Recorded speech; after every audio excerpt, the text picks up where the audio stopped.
Good. Good.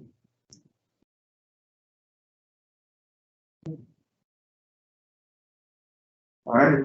You good? Yep.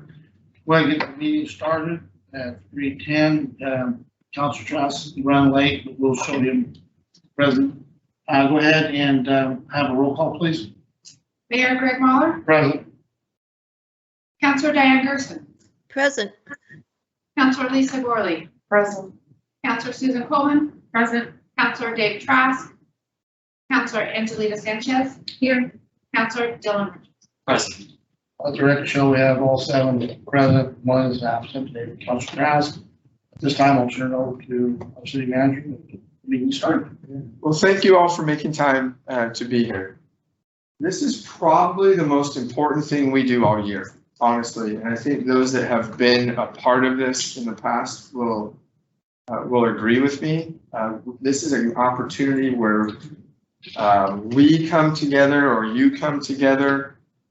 We learn, we have discussions, we talk, we set our goals over for the next year, which now allows staff to develop our budget moving forward that will hopefully get approved in May or June, and then that gets us kicked off. So this is a really important thing for us to take part in this year and every year. And I'm super excited to have everybody here and taking part. So I really want to thank you for that. We do not call this a retreat, as Councilor Gorley has pointed out, because it's a lot of work.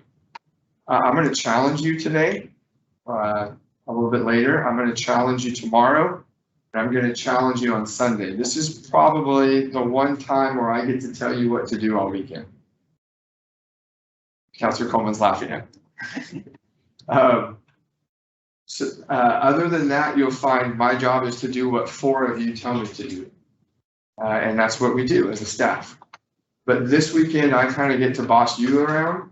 And I do that in a manner to challenge your thought process, to challenge your thinking, to challenge your leadership, to have you take a look at what it takes to be a great leader, and what great leaders do, and what it means to be a city councilor.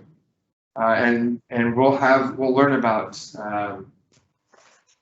good teams, what makes a good team, what are dysfunctions of teams, what are dysfunctions of leaders or CEOs. We're going to talk about that as well. So we're going to have some pretty honest discussion this weekend. And my goal this weekend is to make you uncomfortable. I want you to have to think. I'm going to play devil's advocate. I kind of like to do that anyway. Sometimes I've had people tell me I should have just been a lawyer because I like to argue a little bit. And the whole idea is not to insult you. It's not to belittle you. And it's just to try and get you to think a little bit differently. So with that, the first thing I'd like us to do is go through on your first tab of your binder is our charter. It's not very long. Robert is here this evening with us, and I'd honestly just like us to go through very quickly and actually read the charter and read it out loud. I'd like us to go around the room, everybody take a section and just rotate. And if we have questions on what that means, or Robert can share some of his experience. If you're not familiar, Robert's been dealing with this charter for the better part of 30 years. I've read this charter numerous times, but every time I read it, there's still a little tidbit I pick up. And even then, I still get a phone call from Robert every now and then saying, nope, we got to meet this month because you have to meet once a month in December, even though you want to cancel the meeting the same week as Christmas.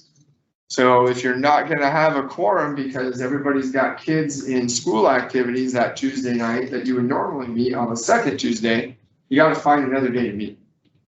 Oh, crap. Okay. So then we have to have a meeting. Little things like that, Robert's great at. So if you can look at tab 1 on page 1.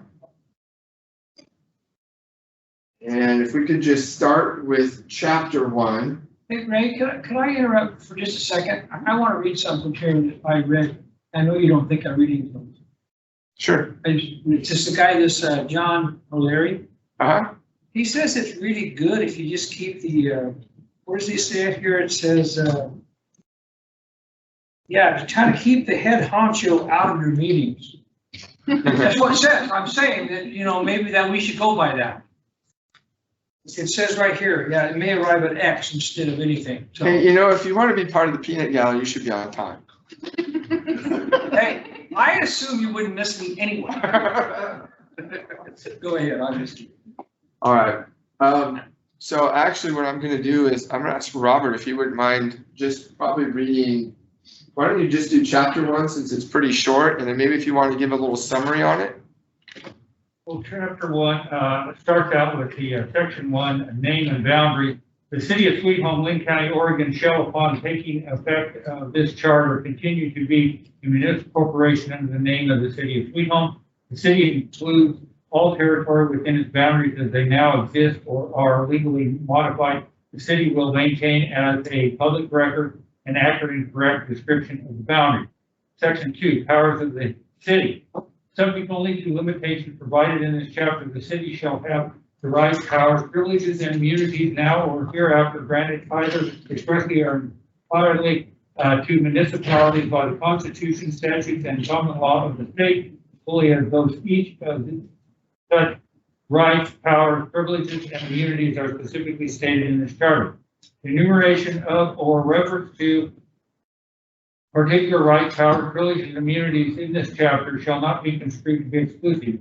This chapter shall be liberally construed to the end that the city may have all necessary powers for the conduct of its municipal affairs as contemplated by the municipal home rule provision of the Constitution and the laws of the state.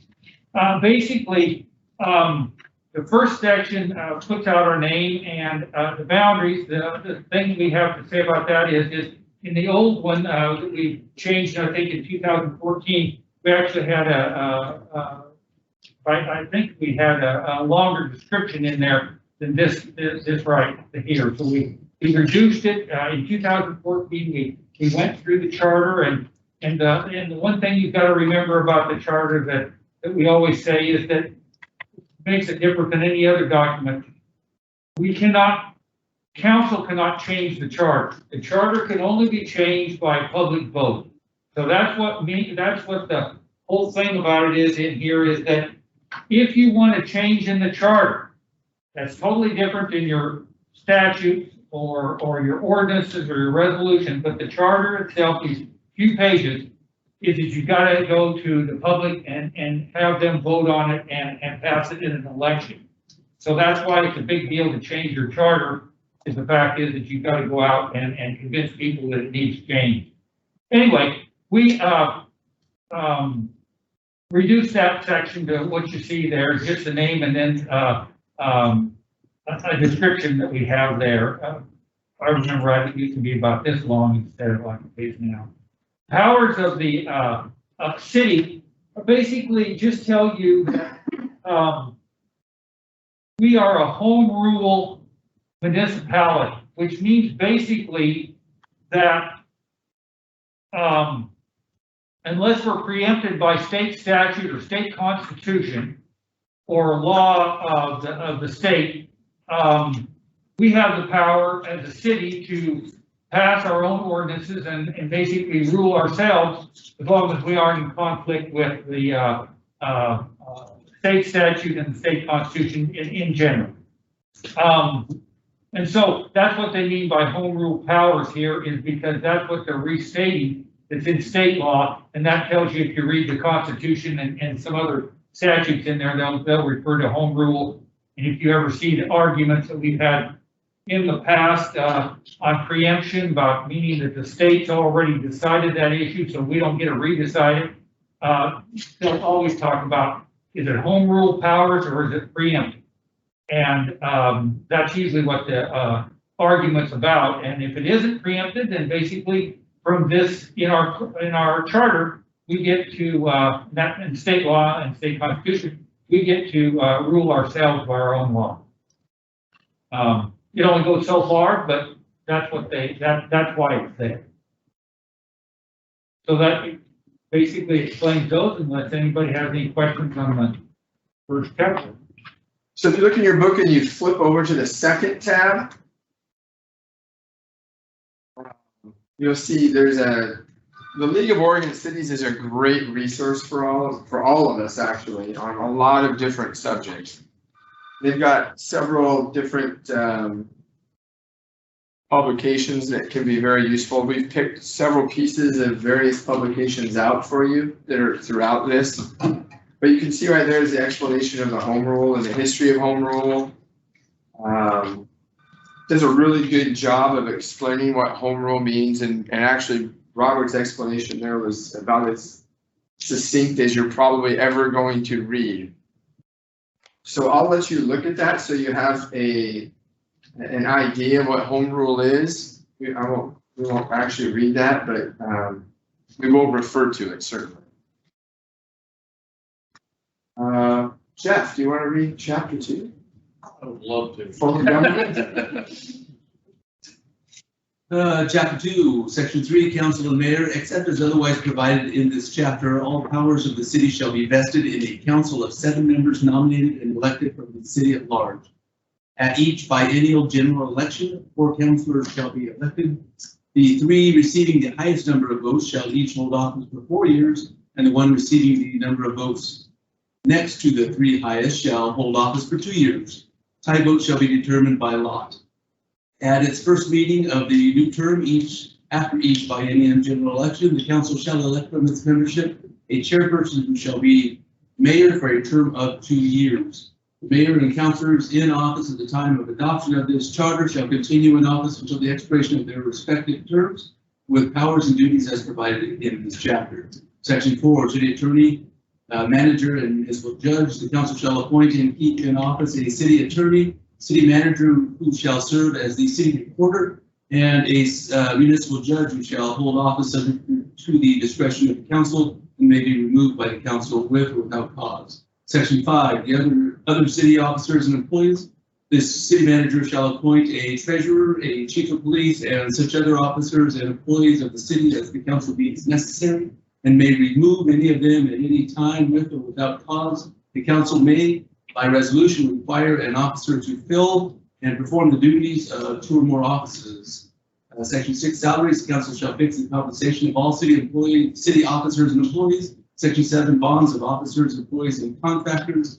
If ordinances require every person appointed to an office or a place of public employment in the city or entering into a contract with the city shall give the city a bond for the faithful performance of his or her duties. Nothing in this section, however, shall detract from the effect of section 20. So this basically spells out that we're a council manager form of government, right? As opposed to a strong mayor. I want to say, is there one? Beaverton. Is Beaverton a strong mayor? Is Portland? Yes. Yeah. For the most part, the vast majority of communities and cities are this form of government, a council manager form of government. So one thing is, if you look at section 4, you all employ 3 people. You employ Robert, myself, and Judge Blake. We answer to you. We answer to 4 of you, essentially, is what it comes down to. So anytime there are 4 of you who hold a vote and give us direction, then we are bound to carry that out.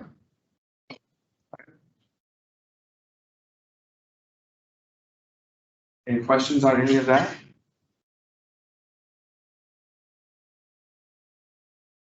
Any volunteers to read chapter 3? Okay. All right. Okay, chapter 3, elections, section 8, regulation of elections. Except as this charter provides otherwise, and as the council provides otherwise by ordinance relating to elections, the general law of the state shall apply to the conduct of all city elections. Recounts of the returns therefrom and thereof. Any qualified elector who has resided in the city at least 1 year may be nominated for the council or for mayor. Section 9, special elections. The city or the council may, by resolution or ordinance, order a special election and provide the time, manner, and means for holding it.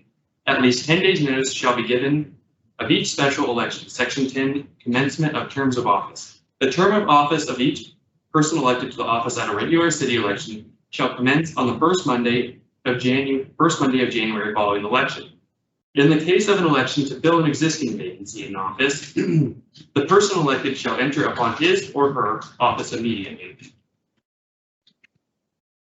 Section 11, Oath of Office. Each officer, before entering upon the duties of his or her office, shall take an oath that he or she will support the Constitution and laws of the United States and the state, and that he or she will faithfully perform the duties of their office. Any questions? Rob, anything to add? No. Any volunteers? I'll do it. Section 12, vacancies in office general. An office shall be deemed vacant upon the incumbent's death, insanity, conviction of a felony, resignation, removal from the city, or absence from the city for a period of 30 days without the consent of the council in case of the mayor, manager, municipal judge, or incumbent ceasing to possess the qualifications necessary for office, or upon the failure of the person elected or appointed to an office to qualify therefore on or before the day of his or her term in office commences. And in case of the mayor or a council, upon his or her absence from meetings of the council for 60 days without the consent of the council.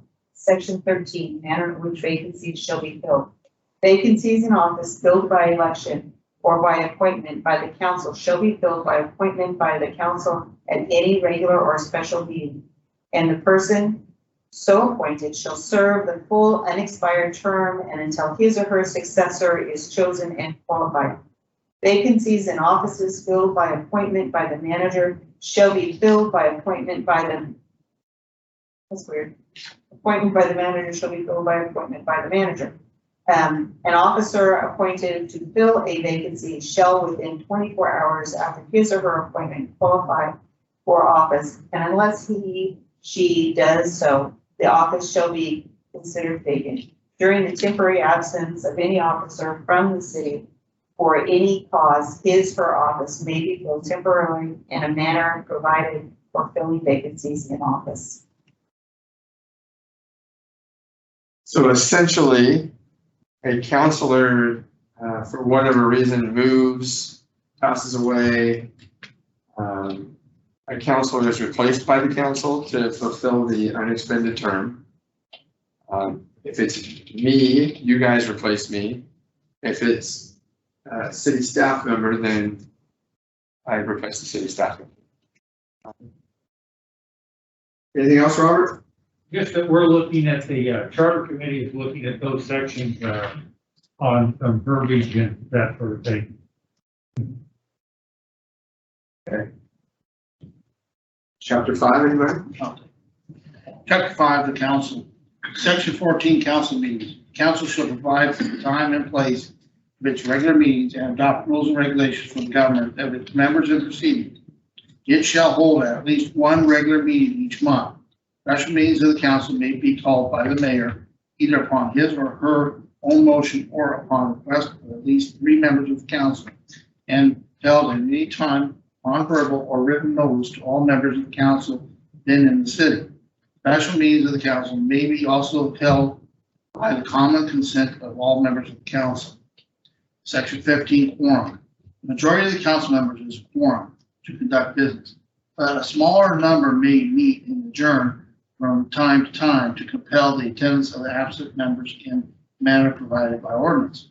Council shall keep a journal of its proceedings, and on call of 2 members shall the yeas and nays to be taken and entered in the journal upon any question before it accept a motion to adjourn. Proceedings of the council shall be public. Section 16, mayor's duties of council meetings. The mayor shall be chairperson of the council and shall preside over its deliberations. He or she shall have authority to preserve order, enforce the rules of the council, and determine the order of the business subject of the rules of the council. He or she may vote as a council. Section 17, President Pro Tem. At the first meeting in the new term of each biennial election, the council shall elect on its membership a President pro tem for the term of 2 years. President pro tem shall perform the duties of the mayor in the absence of the mayor. Section 18, vote required. The concurrence of the majority of the quorum shall be required to determine any matter before the council except as provided otherwise in this charter.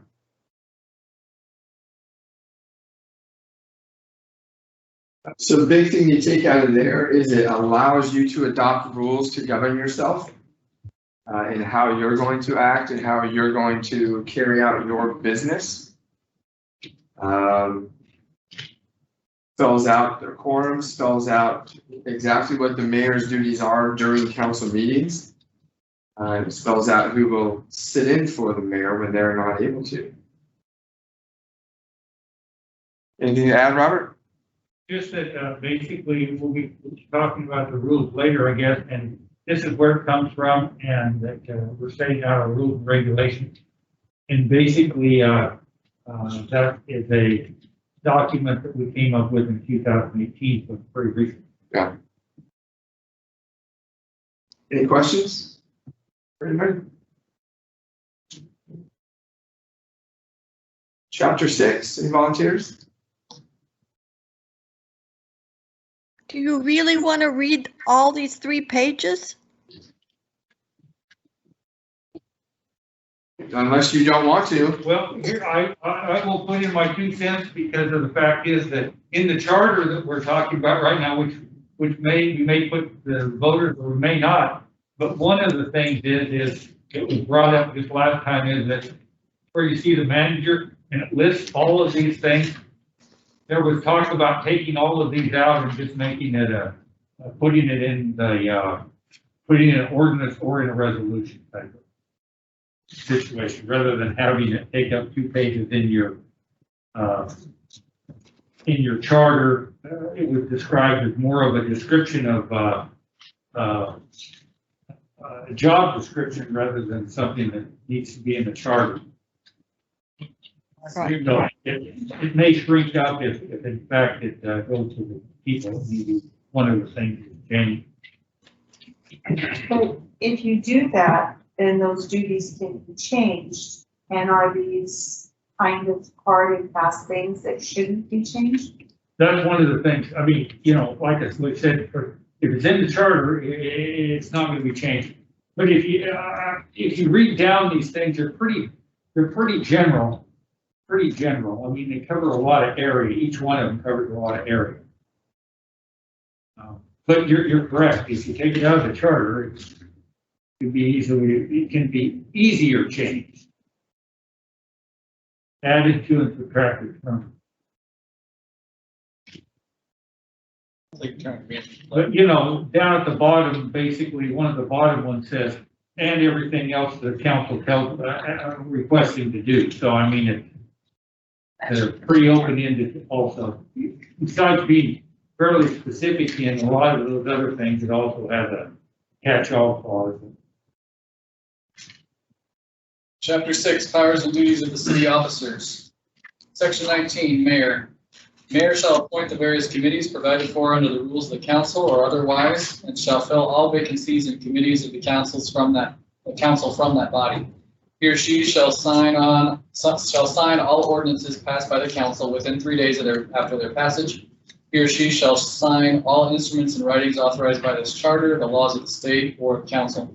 In the absence of the mayor, such instruments shall be signed by the president pro tem of the council. All orders on the city treasurer shall be signed by 2 of the 3 following named city officers, being the mayor, the city manager, and the city treasurer. Section 20, manager. A, qualifications. The manager shall be the administrative head of the city government. He or she shall be chosen by the council without regard to political consideration and solely with reference to his or her executive and administrative qualifications. Before entering upon his or her duties, the manager shall file with the mayor an official bond for faithful performance thereof, payable to the city in the sum of $10,000, premium of which shall be paid by the city. Bond shall be to the satisfaction of the council, and the approval of the mayor shall be endorsed thereon. Term. B, term. The manager shall be appointed for an indefinite term, but may be removed with a vote of 4 members of the council. On any vacancy occurring in the office of the manager subsequent to the first appointment hereunder, the council shall, at its next meeting, adopt a resolution of its intention to appoint a manager, and no such appointment shall be made until at least 4 weeks after adoption of the resolution. The council shall appoint a manager within a reasonable time after the adoption of the resolution of intention. C, powers and duties. The powers and duties of the manager shall be: 1, to see that all ordinances are enforced; 2, to appoint all heads of departments and other city officers and employees and remove them at pleasure, and to have general supervision and control over them, except as otherwise provided in this charter. All such appointments shall be made upon the basis of merit and fitness alone. 3, to see that the provisions of all franchises, leases, contracts, permits, and privileges granted by the city are fully observed, and to report to the council any violations thereof. 4, to attend all meetings of the council unless excused therefrom by 3 councilors or by the mayor. 5, to act as purchasing agent for all departments of the city. All purchases shall be made in accordance with the council approved city purchasing policy. 6, to examine or cause to be examined without notice the official conduct of any officer, assistant, deputy, clerk, or employee in any of the departments of city government except councilors. 7, to keep the council advised to the needs of the city. 8, to prepare and submit to the budget committee the annual budget estimate and such reports as may be required by that body. 9, to submit to the council an annual report of all departments of the city and such other reports as the council may require. 10, to prepare or cause to be prepared plans and specification for work coming under his or her supervision which the council orders, and to provide such plans and specifications in sufficient number and ample time to give full opportunity for all contractors who desire to bid thereon to do so. 11, to have control subject to such ordinances as may from time to time be adopted for all public utilities owned or operated by the city.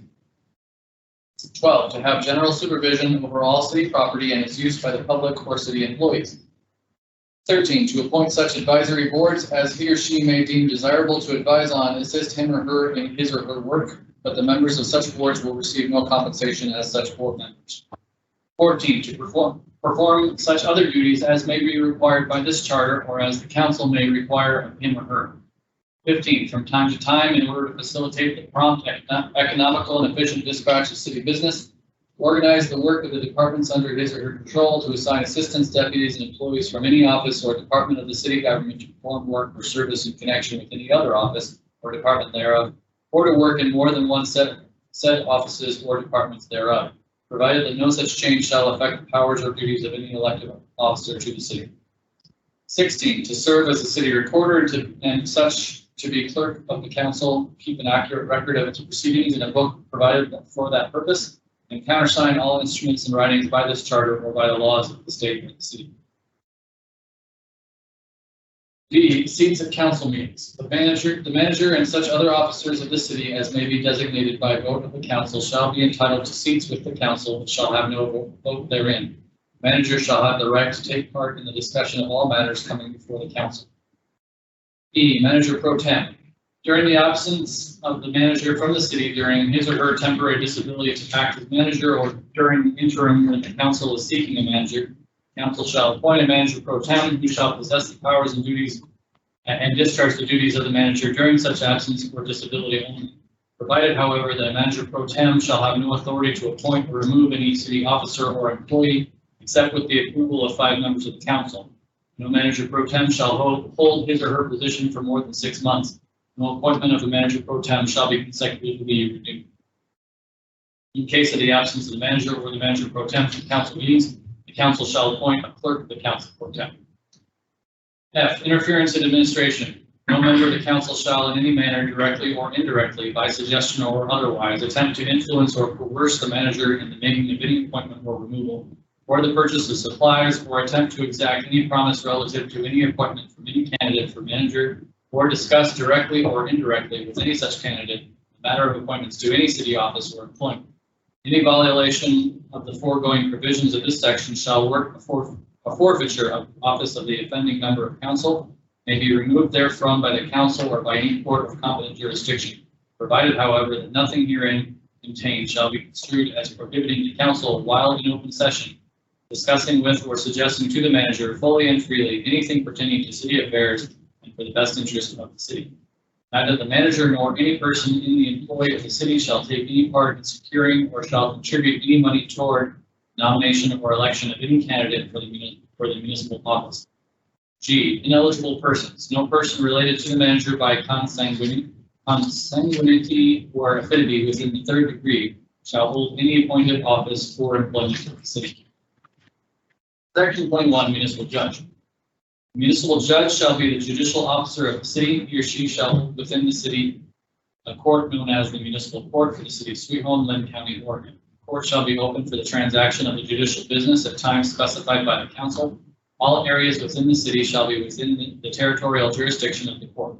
The municipal judge shall exercise original and exclusive jurisdiction of all offenses defined or authorized by ordinances of the council.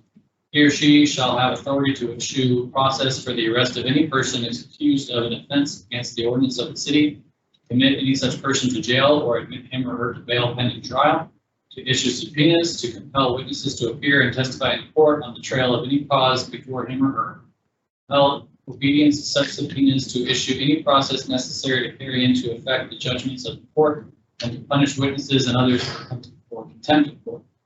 When not governed by ordinances or this charter, all proceedings in the municipal court for the violation of the city ordinance shall be governed by the applicable general laws of the state governing justices of the peace and justice courts. Notwithstanding this section of this charter, the council may provide for the transfer of power and duties of the municipal court to the appropriate state court of the state board. Section 22, other officers. The council shall fix the powers and duties of all appointed officers other than those provided for in this charter. Okay. So if you go back to page 4, it gives the powers of the mayor. Have any questions on the powers of the mayor? Section 20 spells out many of your expectations of my office. So I have a question about that. In the same paragraph, it talks about the city purchasing a bond of $10,000 for that. I think that language could be really streamlined, and just that we retain a $10,000 bond. Is that something they're looking at? So I think they had that discussion when I was not here, but I can also share with you, there is a city who required a bond. And then when the manager was fired, they collected on the bond, rightfully. But then then that bond company tried to collect on the $10,000 from the manager. So they went after that manager personally. As a result of that, that city was essentially blackballed by the profession because nobody wanted to be put in that situation where if they were for some reason discharged and a bond was collected upon, it would come after them. And so that community actually had to go and get rid of that. It actually suggested this is human and that because it can affect your ability to hire. It really doesn't make sense. It's $10,000 and we're paying it anyway.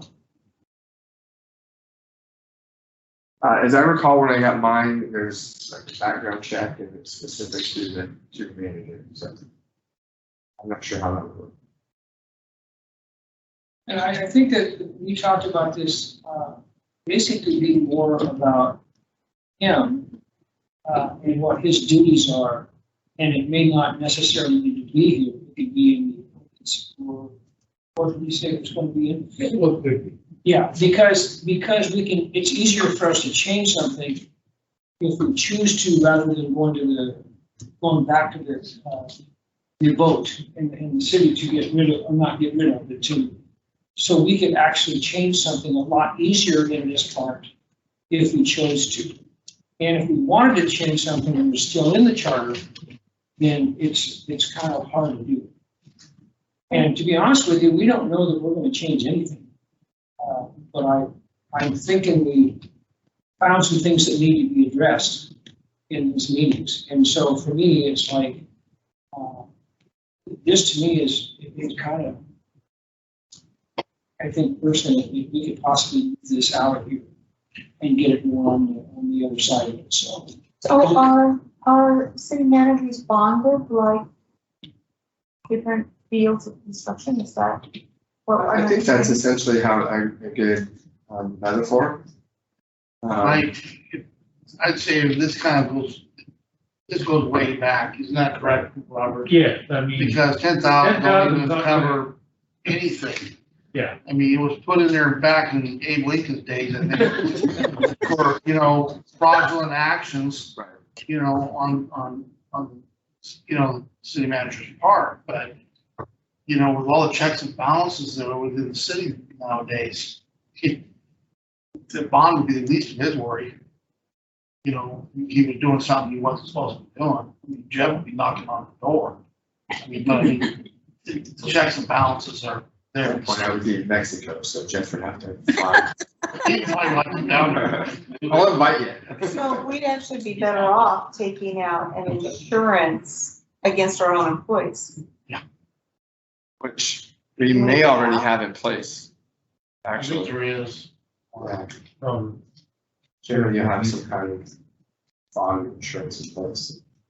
It's not city, it's not council, but recent actions of our Lynn County. Give an example. Well, I think that, we're gonna have to make this call ourselves. This isn't gonna, this committee's just not gonna ram this through. The council's gonna have to approve this, and if it doesn't get approved, we're not going to. I think if you read through this, and I read through it a couple of times, and I don't remember all this stuff, but if there's something you think needs to be changed, then we need to discuss that. Individually or as a group. I agree with you. I agree with Greg too. $10,000 is nothing. But yet, if it was $100,000, it might give the wrong incentive plan. So I think the idea of removing it is probably in our best interest. Well, I don't know if we necessarily had a consensus on taking this out or not. Do you remember, Diane, Councilor Gerson? What's that, Dave? Taking these 3 pages out or 2 pages, whatever they are. Well, I think that's the next discussion at the end of February, is this whole section. Just this section is the discussion for our meeting. So if there are things that the council wants taken out, I would like to know that. If you think it's too wordy or whatever, we would like to know that too. We've been looking at other council charters and other city charters, I should say. And some of them have like 2 paragraphs for this position. And so we're looking at several options. For me, I think it's too wordy. I think there's too much in here that doesn't need to be in here as a charter, but that's up to the committee to present to you. Well, and it just basically, a lot of this stuff just tells us what we want him to do, what he can do and what he can't do to a certain degree. And so I think if we had that, so that if somebody had something that, let's say, I don't know when this is going to go to, if it even goes to the if it's 2 years from now and we've done this thing, and then we can change something just fairly easily just by a this thing. And I think that's a good thing in this particular section. And I agree with Councilor Gerson. There's things in there that they probably maybe don't need to be there. So again, I would go back to Robert's comments about the things in here are the things that you want to make sure you're not going to want to change. These are the 10 commandments. They're in stone. How you interpret them, how you maneuver between them is a different document within your council rules. And that can evolve as times change and practices evolve and technologies change. Your rules, your ordinances, and job descriptions can all be changed and updated, or in my case, my contract can always be changed. So. Can I say, so essentially we can discuss what we want to do, but the people still get to decide?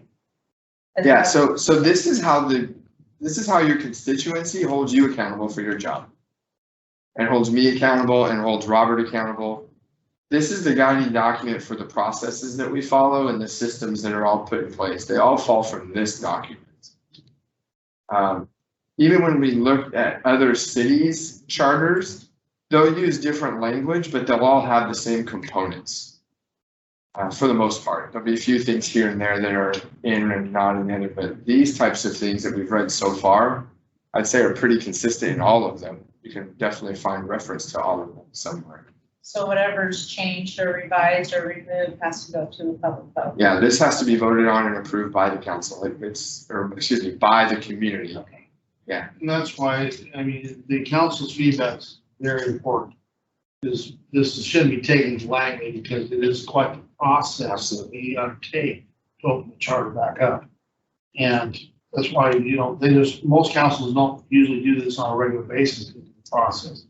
And the process, for those who might not be aware, is you not only have members of the council, but you also have members of the community that all come together as one committee to discuss this process. And then for council to sign off on, then goes to the public for the vote. So, yes. Robert, the last time we did this, did it pass? Yeah, 2014. So, And if I recall correctly, that was done because there were provisions in the charter which were inconsistent with state law for the most part. Correct. So it had to be brought into compliance with state law, I think. That, and then when we looked at it, we did try to update it in different portions, and we took out, just be glad they did, because since Ray's having us read this, it used to be 12 or 13 extra pages in there. So each amendment, every time they went out for a bond, they passed a charter amendment. So we got that in here. You'll come up to it here right at the end, that you don't have to do that anymore. Otherwise, each time they passed a bond, they had to, way back when, they had to go out for a charter. Thanks. So, anyway. question for David, council person. Back when I read, chapter 4, section 13, where it sounded redundant, and I don't believe that was the intent. Did you guys address that where it says the vacancies in offices filled by appointment by the manager shall be filled by appointment by the manager? Where the simple insertion of the word then would make that read clearer for people and not stick. Vacancies in offices filled by appointment by the manager shall then be filled by appointment by the manager. Yes, I'm sorry. With that Yes, one? Lisa, we've addressed that one. Okay. All right. Well, see, this what makes nice that we have Councilor Gersten on this committee, because in my opinion, this needed an educator.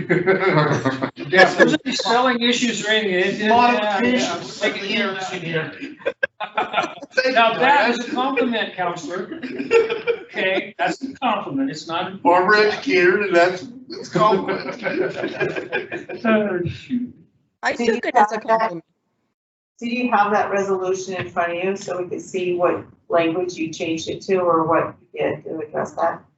Well, the committee hasn't completely approved this yet, so it's just, everything's still in a draft form. But we rewrote that. I think, I don't have it in front of me, but we did rewrite that.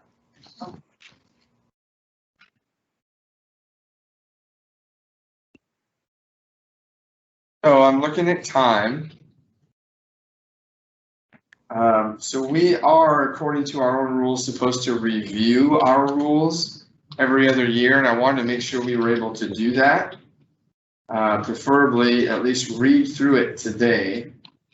Our guest speaker is scheduled to be here at 4 and start at about 4:30, well, between 4:15 and 4:30. Here's my other dilemma is we've had these in the past where I have filled them with so much information. I don't think that you have all been able and are afforded the time to just have some conversations that we maybe had liked to have had. So I want to strike a little bit better balance with that. So as we go forward here, basically we've probably got about 20 minutes left, and yet we still have the section on ordinances and public improvements, which we're living the public improvements piece right now as we talk about the lid and whatnot. Ordinances is pretty straightforward. We do 3 readings. It takes effect 30 days after. And then you have some legal stuff on the back page, which is page 9. The savings clause, those types of things, and limitations. Robert, would you say, or Diane or Dave, are there anything in these next sections you think are really noteworthy? One is we haven't got there yet. Right. We're moving through it, and where we are is like Diane said, is the next time we're gonna take on the city manager, and then the next time after that, we're gonna take on, I assume, the last 2 sections. That's true. Yeah, so the committee has not reviewed these yet, Correct. but just for time's sake, We haven't done. yeah, I really want to make sure we look at the council rules. We already have a committee, and I'm not sure if Dylan and Angelina know, but it's 2 counselors, 2 past counselors, and 3 general members of public, I think it is. Does that sound right? Yes. That's, yeah. Yeah. Pretty close. Good. So, they'll be looking at this. You guys will get a complete read on it before, obviously, it's gotta be approved by you to be put on the ballot, so you will certainly get your input.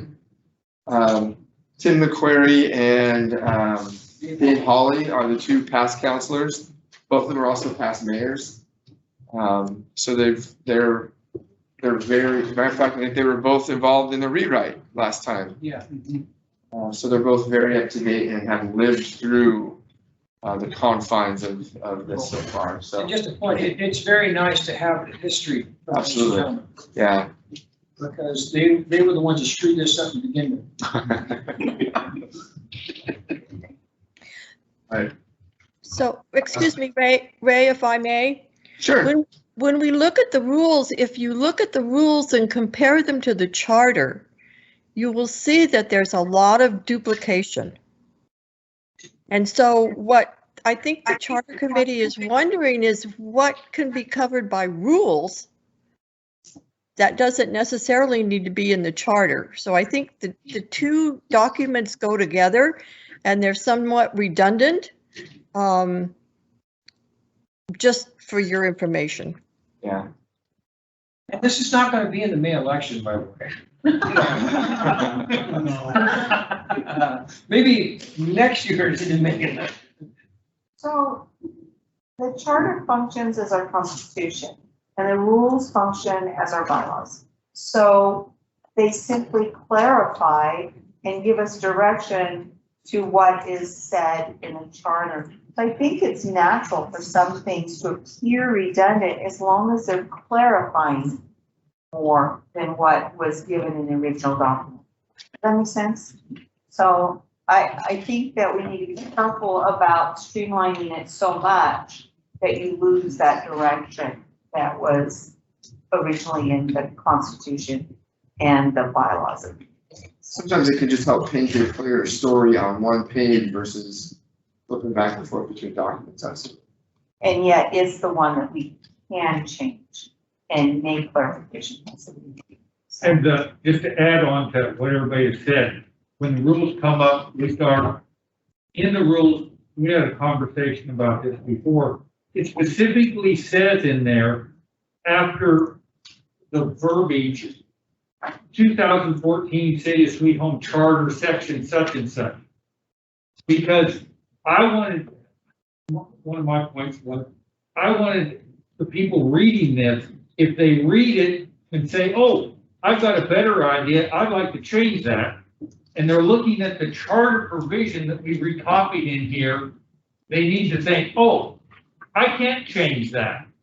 That's why we have the little parentheses after every place in your rules, so that you recognize that that's something that's set in stone unless you go through this procedure to change.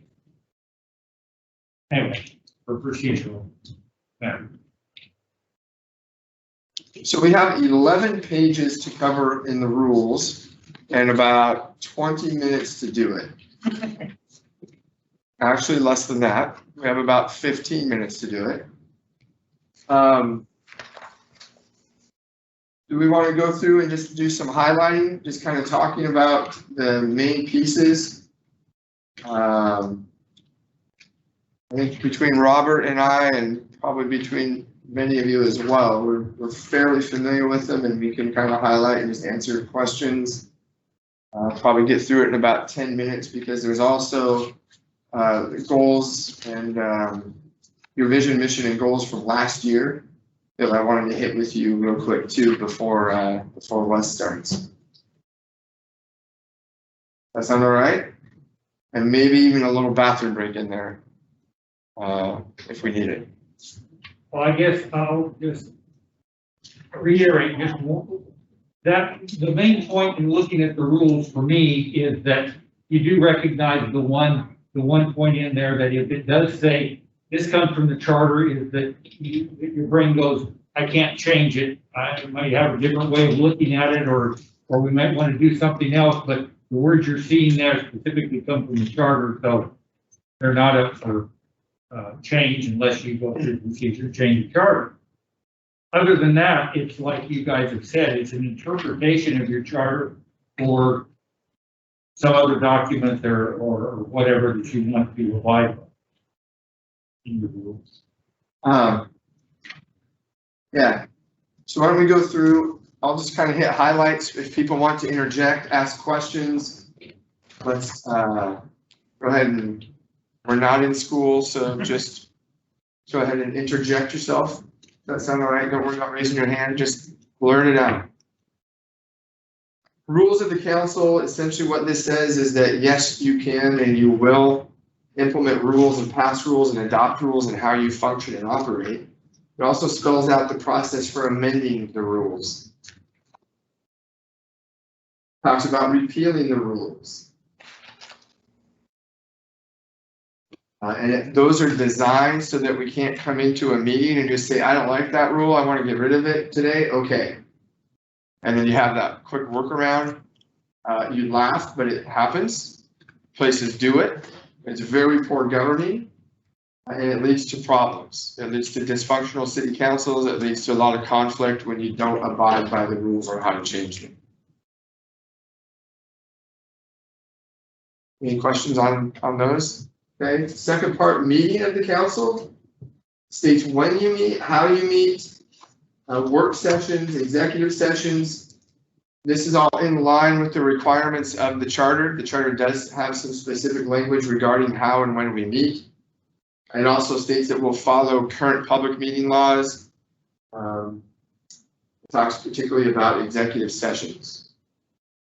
It says that we will take minutes, and that I or my designee, i.e. her name is Julie, will keep those minutes, that they shall be written in compliance with the charter, that we can audio and video record, or that it can be recorded.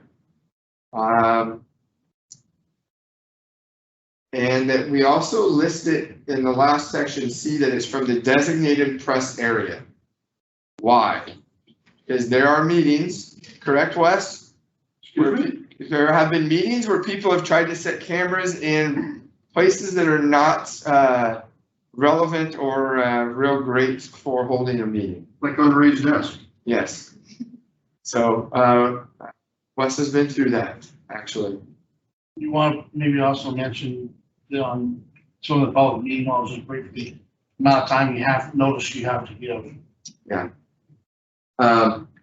Currently, it's 24 hours notice, I believe. Is that correct, Robert? Right. Yeah. Which is short, frankly.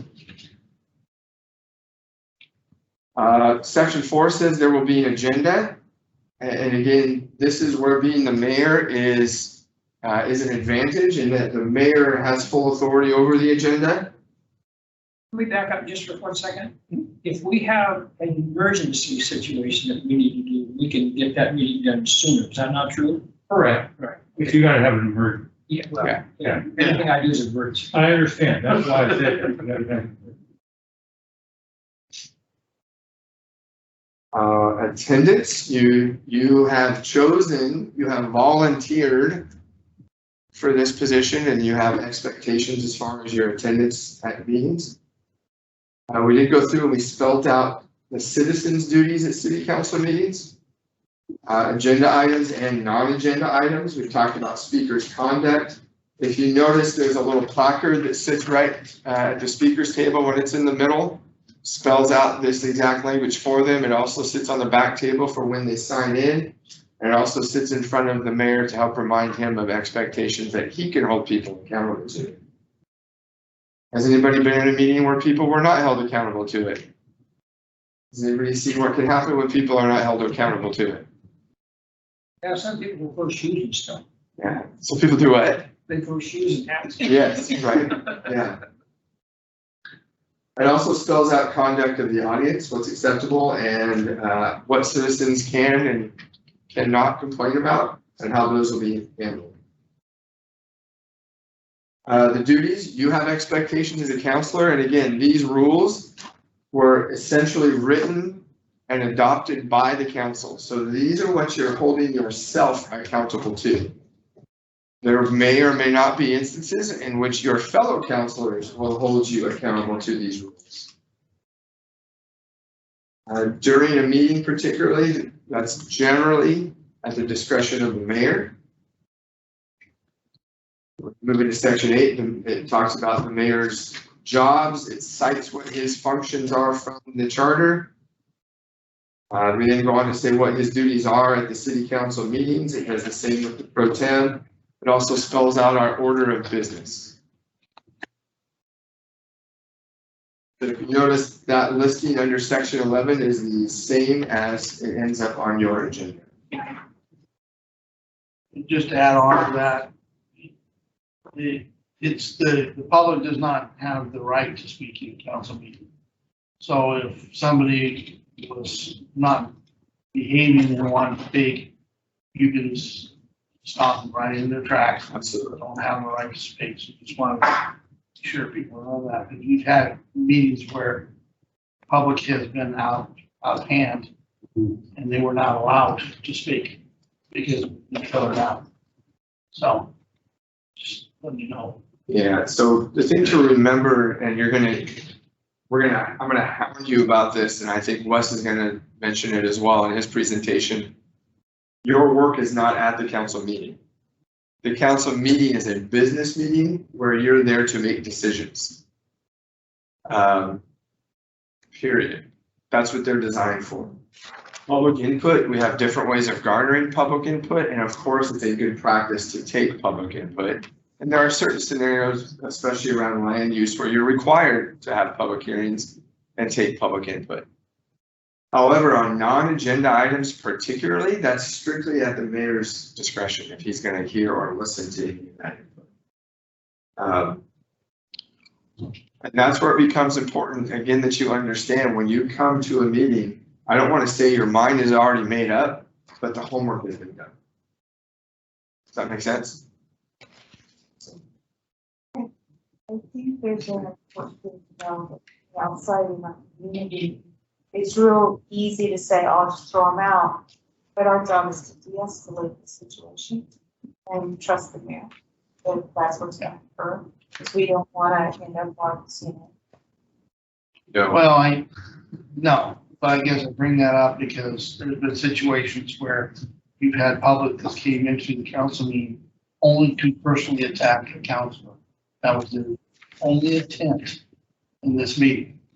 That shut them down immediately and say, we're not going to listen to you. Not going to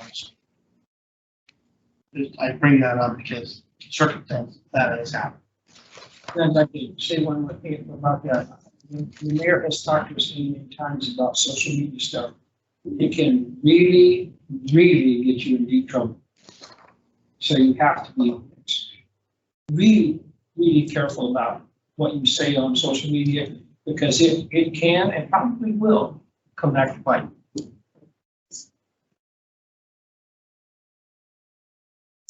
Okay, we'll get some more detail on those types of things as well as we go through the meeting. Ordinance bills, again, for the most part, a lot of this is outlined in our charter. Procedure talks about how we will have procedure to follow Robert's Rules of Order, and I'll be honest with you, probably a weakness of mine is really having a good understanding of Robert's Rules of Order. It is something that I have looked into how I can get better at that. They do have a significant amount of online coursework that you can do on there. So again, it talks about a quorum, talks about resolutions, it talks about a vote, how we vote, and again, that's dictated a lot in the charter. Talks about debate and withdrawal of motions, again, kind of going into some Robert's Rules of Order there. Talks about vacancies, again, taking that out of the charter in many areas. Talks about ethics, and we will talk about ethics. Talks about ex parte communication and land use, talks about expenses and reimbursement. Repeats much of what is in the charter on interference of administration. Discusses about how counselors can bring in policy ordinance research, talks about violations and how they will be handled.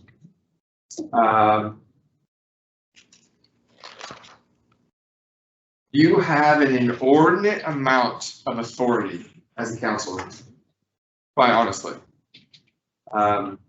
Much as not to the extent of a judge in a courtroom, but as an elected official, you are given a lot of leeway.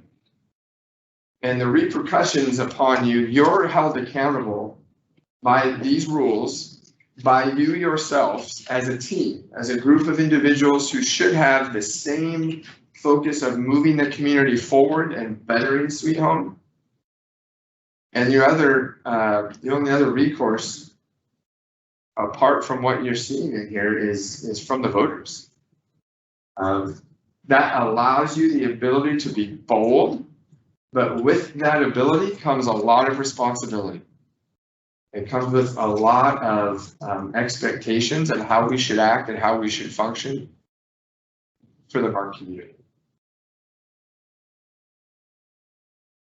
Legal advice. You need to remember, Robert charges us. Robert works for you. He doesn't work for me. I can't make Robert do anything. Robert works for you. Okay? But remember, he works for all of you, not one of you. So it's important that we understand and respect that Robert works for the council and not for a single individual. We follow public records law, and what you do is a public record. Anything you write down, any emails you type, any notes that are in your computer, any of those things that you do, any text that you send on your personal phone that are related to the work of the council are a public record.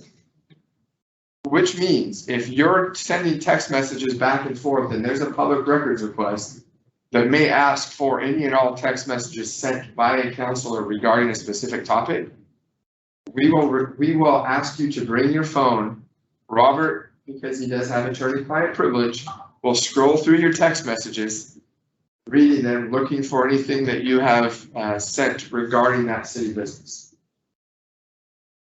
Okay? Keep that in mind. So call each other, go the old-fashioned way, talk, okay? Section 20. Would you address the quorum issue if you make calls? The what? The quorum issue if you make calls? Yeah, so we're going to talk about public meeting law here shortly. Okay. But what he's referring to is a serial meeting. So if Dave and That's counselor Greg, to you, sir. was that? That's counselor. Counselor Trask and Mayor Mahler go to breakfast together one morning and they talk about city business. And then Counselor Trask runs into Counselor Sanchez that afternoon at Safeway. And they have this similar discussion on the same topic. And then Counselor Sanchez is at some kind of a meeting that evening for the Elks Lodge. And Counselor Richards is there. Oh, I had a chat with Counselor Trask today about this, and you guys just violated the public meeting law. You just held a serial meeting. You did it completely innocently and by accident. You didn't mean it. You weren't trying to. There was no ill will involved, but you just did it. And if anybody can put that together, depending on where you had breakfast, there were cameras. Safeway has cameras. The Elks Lodge has cameras. Someone wants to go through that work, and in my mind, for some reason, I'm thinking of, do you remember the old Batman movie with the Penguin back in the 90s? Where the Penguin would go through the sewer and he'd tape together it's a lot of work. But he went through shredded stuff and created documents by taping it all together. That's way back when we were getting around. Yeah. I officially feel really old. And, but if someone were to put that together, you just violated public meeting law, right? So we've got to be careful about our discussions and what we do, and that's why debate should be, and those discussions should take place in the council chambers during a public meeting. The workaround for that is I can be your intermediary. I'm not bound by that. So what maybe should happen is if Councilor Trask and Mayor Mahler go to breakfast and they have a discussion, like, I'm curious about that issue. They can come to me and I can say, yeah, I'll pull the council. And I've done that for those of you that have been around. Hey, we have a council who's interested in X. Would you be interested in having that discussion? Sure. And it gets put on the council agenda. So I can ask as that intermediary for you to kind of get that unofficial straw poll on, is this something we should be discussing, or what are your thoughts on X? Does that make sense? Before it talks about communicating with staff, what's appropriate, what is not appropriate. You're going to see this weekend, if you don't know, we have a ton of projects that we're working on. There is so much going on. Lots of little day-to-day things that you don't care to know about, but still takes time and resources and effort. And bigger projects like the wastewater treatment plant, the upgrades at Sankey Park, road projects, street projects, bigger things that you probably are interested in. When you communicate with staff, you're taking those resources away. And a big part of my job is understanding where resources are and trying to keep them pointed in the direction that the majority of the council wants those resources to be placed in. When you go and you have a conversation with that staff member and you try to direct them in a different direction or in a different methodology, you're undermining the rest of your council, which is why you're supposed to only go to staff through me. It's not my power trip. Quite frankly, it would be a lot easier for me in many instances, especially when we've developed relationships and I know where your head is at and you know where the council's head is at. It would be a lot easier for me to say, yeah, just go talk to Greg. And sometimes I will do that after we have that discussion. The other thing is, as the linchpin of those resources, if someone's going somewhere else and I've got the rest of you are saying, we want this project done by X, and now the other one's running and getting other things done, I can't hold staff accountable for that.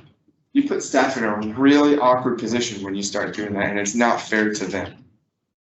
And if there's one thing I hope that you get out of this weekend is that you are blessed with an incredible staff right now. Your department heads are top tier individuals, and we are blessed to have them. One of them, except maybe one of them, and I'll let them guess which one I'm talking about. Okay, it's just a joke. It's just a joke. It only cost us $14 each. I'm sorry.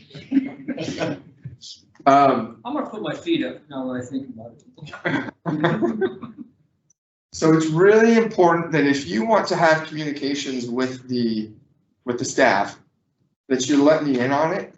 And there are certain things where they're ongoing projects where I will say, you know what, why don't you guys just talk, but CC me in the emails just so I know. And it helps me also read and understand your thought process, because when we're presenting information to you in our RCAs, I review every one of those and I will go back to them and say, we need to address this point because I know it's important to a council. And I only know that if I'm involved in the communications. And that just helps processes move more quickly and more smoothly. Does that make sense, everybody? So I'm not trying to keep things from getting done or get in your way of what you're trying to accomplish. I'm just trying to make sure we move forward smoothly together. Okay? Questions on that? Awesome. Vision statement, mission statement, goals. We flip through that. This is yours. This is all yours. Okay? Really, what's going to happen is we're going to chat about these for about 3 minutes. And then we're not going to talk about them necessarily again.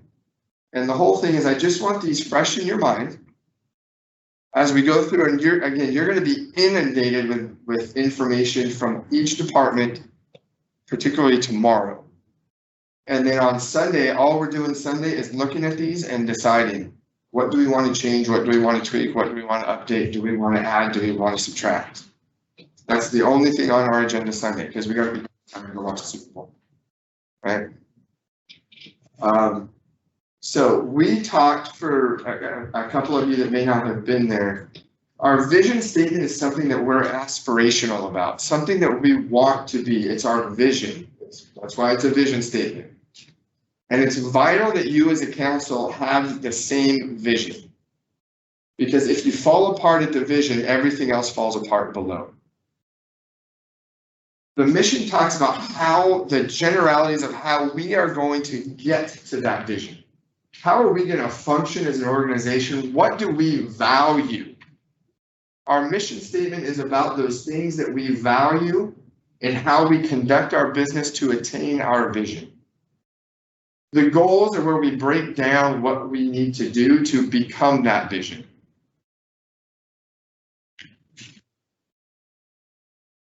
Any questions on that? So what do you aspire to be? What do we aspire for our community to be?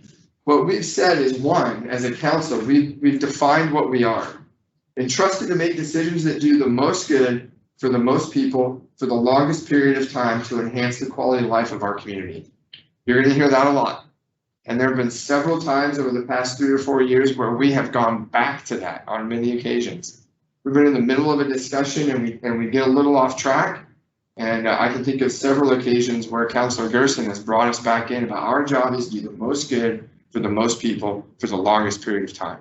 That's what we're supposed to be doing. Then you have your aspirations. We want it to be someplace people desire to live in.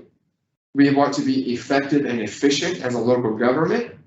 We want viable, sustainable infrastructure, viable, sustainable, essential services, and we want an economically strong environment that our businesses and community members prosper.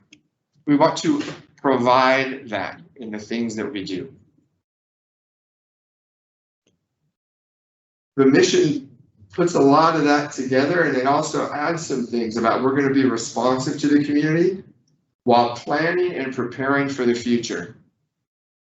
Most good for the most people for the longest period of time.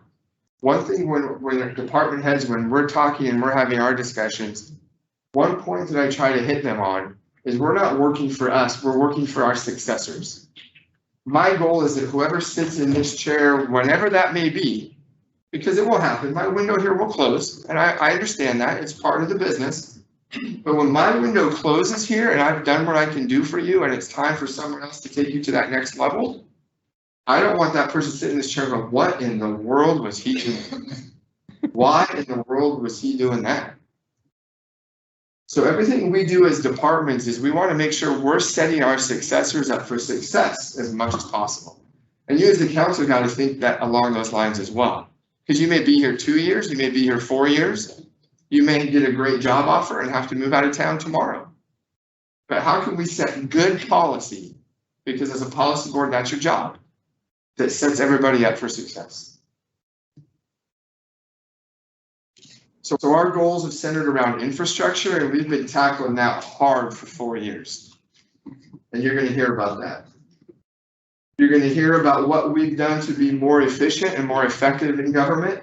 We've eliminated committees, we've improved processes, we've embraced technology. We talked about essential services and what are those essential services? And then we talk about things we want to do to increase the economic strength within our community. So those were your 4 goals. What I'm going to do now is hand out. I've got enough right here. We're a timber town. We got to use paper. Well, not so much anymore, but. This is big. I love the format that they have for their goals. So I'd just like you to look at the format, see what they've done. And what's gonna happen, what my goal is going to be is that when we're done here and you've laid out your goals, I'm gonna be able to bring you back this document in a few months or something similar to it. So the first one is their goals. The second one is their goals, but it's a little more of a work plan with timelines attached to it. Because we have to be accountable. Right? SMART goals. We've all heard that acronym, right? Yes. For you.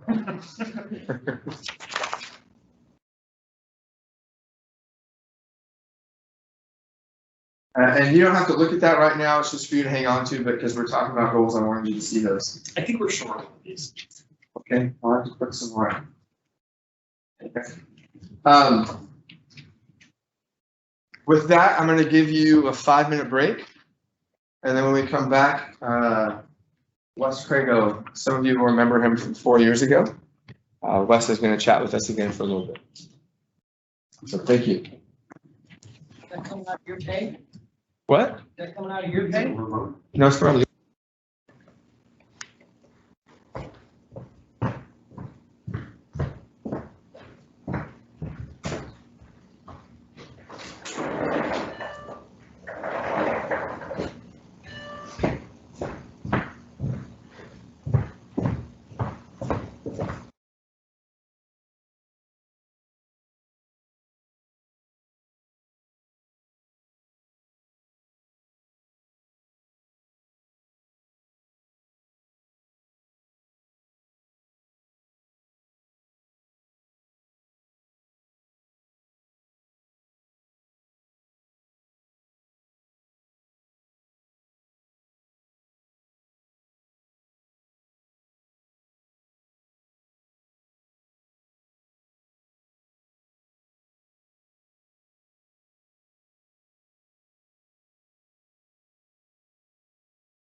And I was an educator for about 14 years and a coach, which is where Ray and I first met.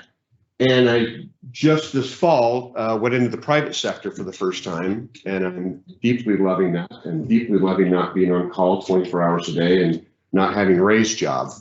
And Ray just asked me, can I give you the wit and wisdom that I have learned over 26 years in professional politics. I spent a lot of time when I had Ray's job of working with my council, getting their feedback on what's good, bad, what you need to know, and you've got a packet of information that literally represents not just what I learned, but what every council I ever worked with, going back to 1993 up to 2019.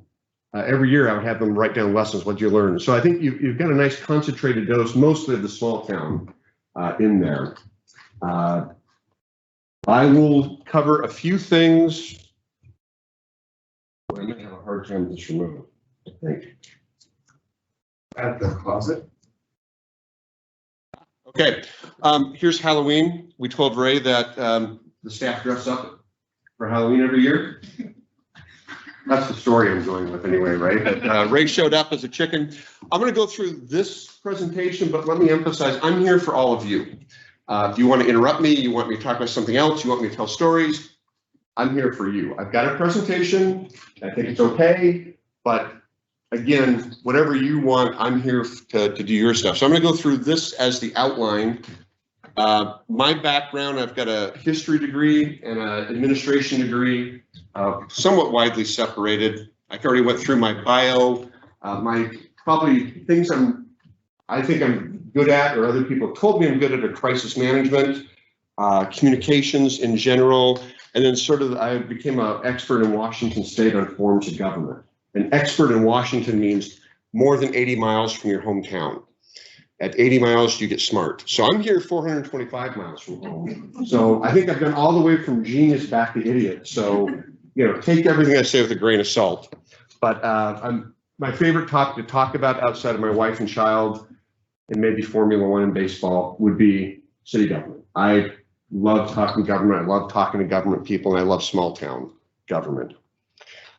Ephrata, 8,000 people. Spokane, 250,000 people. Quite a contrast. Long time, short time.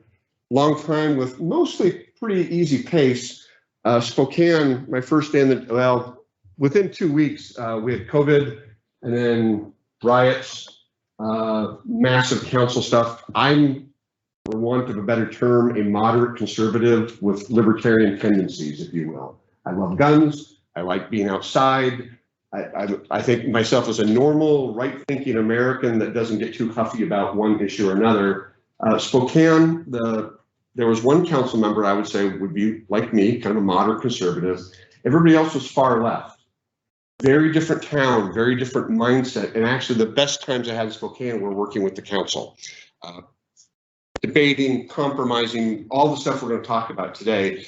But this was super concentrated politics. This was super small town politics. Very, very different, but the fundamentals are the same on every level. I met Ray this is 1991, I think. The good looking guy here with all the hair would be me, and the guy over here on the side who was injured would be Ray. So scar on my shoulder. Yeah, Ray missed out on playing in the state championship because of an injury, which is kind of sad for all of us, and we also lost the game, which was more sad. But did he get a, no. No. So that would be all that. I want to show you a couple of things just to get you thinking about some of the stuff that I think is most important, and I'll start with culture. Culture is what you try to create in your town. I've already heard you all saying all the good things about what's a culture. The culture is kind of the overall, when somebody walks in, they'll start what's normal for you. And I suggest that the good cultures, there's a unification on people all get what the goals are or what we're trying to do here. The ones I come back and forth to are professional and boring. People want, I believe, the government to be boring. The government shouldn't be flashy. Government should not be on the front page of the paper unless it's doing something really, really good. And the council should be so professional that it's not, there's no sparks flying necessarily. There's no shouting. There's no clapping from the audience. There's not grandstanding that sells papers. What you want is, in my mind, is always the goal is to be boringly professional or professionally boring. It's just work gets done. All-star plays look routine. The New York Yankees generally not that flashy of a baseball team when they were great. They just, everything just worked. It's just smooth. And it was a machine. Other things, all those words in there are very good words and very, very good things.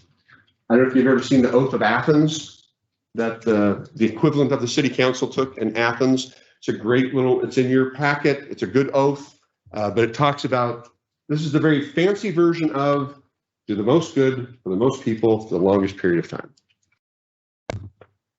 Good one to come back to time and time again. This is the motto that I've followed in various shapes and forms, and I think most professional towns follow in various shapes and forms, is their overall mission statement of what they're about is to try to do the most good for the most people for the longest period of time. I'll mention the story a couple times. Back in Ephrata days, it's too long a story to get into, but Ray met somebody that ended up being, as we got to know them, the head of land acquisition for Microsoft. He's senior VP, big shot, and we got a chance to sit down and ask him just, hey, tell us what you're looking for when you're looking to locate the new headquarters for Microsoft. And the number one thing he said was the town run by adults. Oh, geez. And we knew exactly what he meant, because Ephrata was not run by adults for a period of time. Neighboring towns aren't run by adults for, it's like a virus that moves around cities. You get a radical council, all of a sudden it becomes all the negative things, and it's not run by adults. And that is more than anything else what Microsoft looked for before they would even consider if you had the sewer capacity, the road capacity. If your town was a bunch of crazies yelling at each other, they're not coming. Let me show you some video of people being crazy at a council meeting. And a little quiet. That's okay. We do need a little.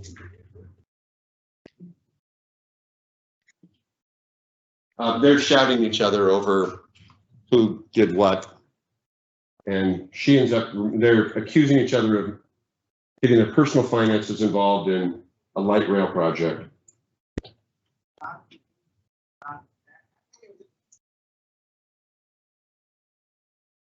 You know what? So we can't get the sound up. I think we'll just, we can move along.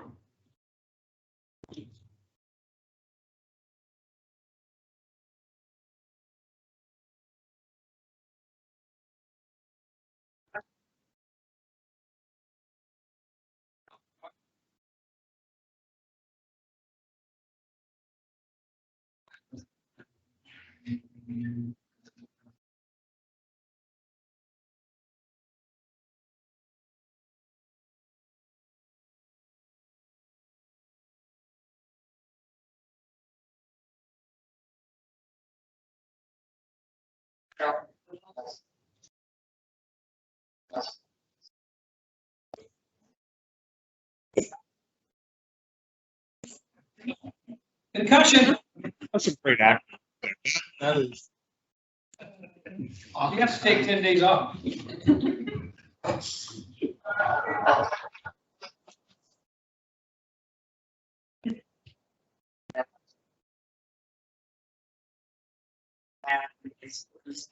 Because there are so many people.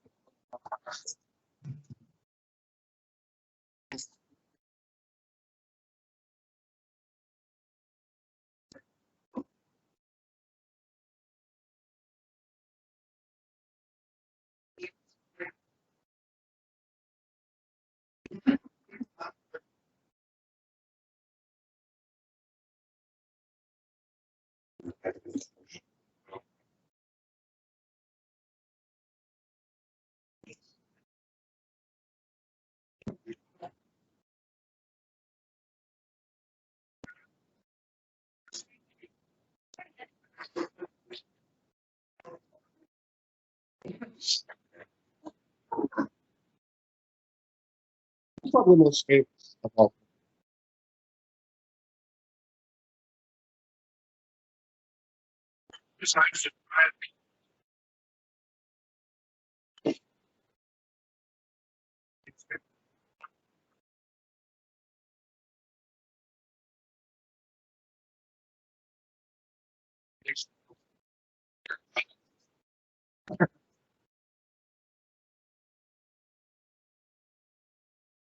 Mayor of Toronto.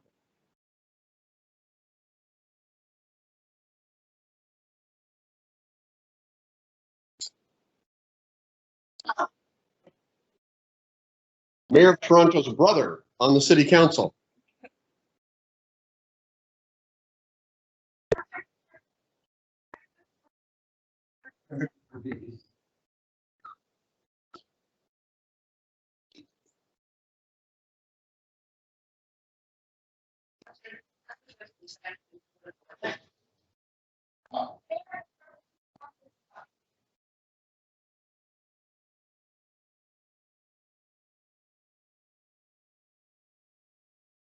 I think they're in sell tickets to Toronto City Council meetings. Or just film.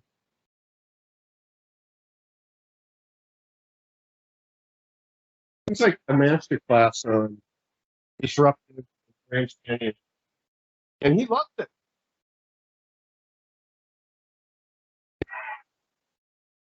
Anyway, it can happen anywhere, and it has happened probably everywhere at some time or another. And your goal is to make sure it doesn't happen in your town on your watch. Some of the, if you go to those videos and you look back at the full length of them, I like to look at the staff members because they all want to die because they're stuck trying to do their jobs, trying to serve the community, and the people that are grandstanding are not. The four lessons, the four P's, the partnerships, politics, procedures, and practical. We'll kind of go through these one by one. I'll stop. If you have a question, interrupt me.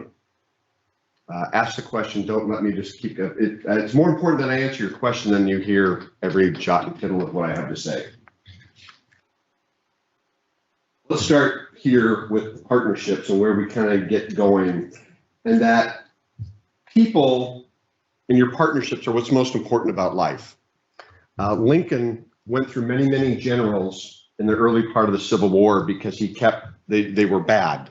The best on paper was a guy named George McClellan, at least in terms of his background. Another one would have been a guy named Fremont, but they were both not people. They both were isolated. They both, well, one was arrogant and completely incompetent, but was a great politician. The other one was a great general, but stayed isolated, had no clue what the troops were doing. You've got to have people on your side, be with people, have good partnerships in order to be successful. And I'll always go back to it's a team. I coached football and track, but football is a great one because everybody on a football team has a very different role than the other, and one role is not more important than another role.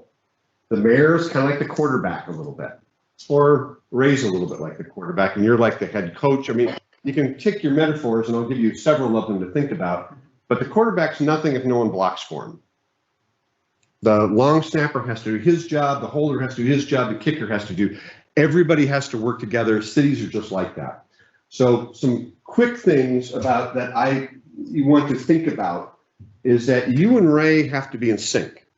You and Ray and the staff have to be in sync. And when things are really clicking well and you get a lot of good work done, the community overall is in sync with the staff, with you, and with Ray. Everybody has to kind of do their own thing in the collective good. People that you want to get on your side to bring the community in, it's the Margaret Mead small group of people can change the world kind of thing. You want critical people. First guy that I reached out to when I got elected to city council was the biggest critic in town. The guy that mails letter to the editor every week, takes pictures of the yards that aren't trimmed right and gives it to the city. I started having lunch with him once a week. We ended up being good friends. We'd call each other all kinds of names occasionally, get a little red in the face, but we had a relationship, kind of the Ronald Reagan, Tip O'Neill. Can be opposed, but enjoy their company.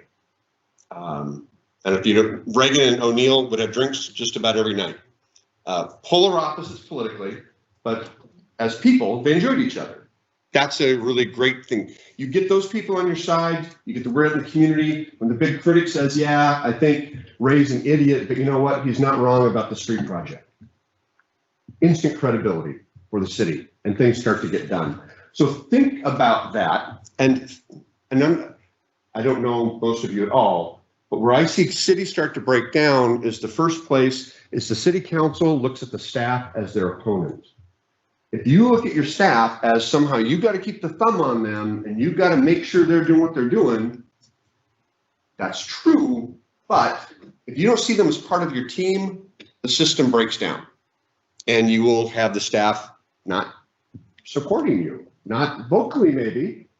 And God help you if it does become vocal, because that carries a big, big bullhorn in the community when the staff doesn't support the elected officials. And that's wrong for the staff and that's wrong for the official. You have to look at it as a team, like the football team and all these other metaphors I will use shortly. I always call it the Minuteman philosophy that you want, I guess that should be Minute Person philosophy nowadays. Ready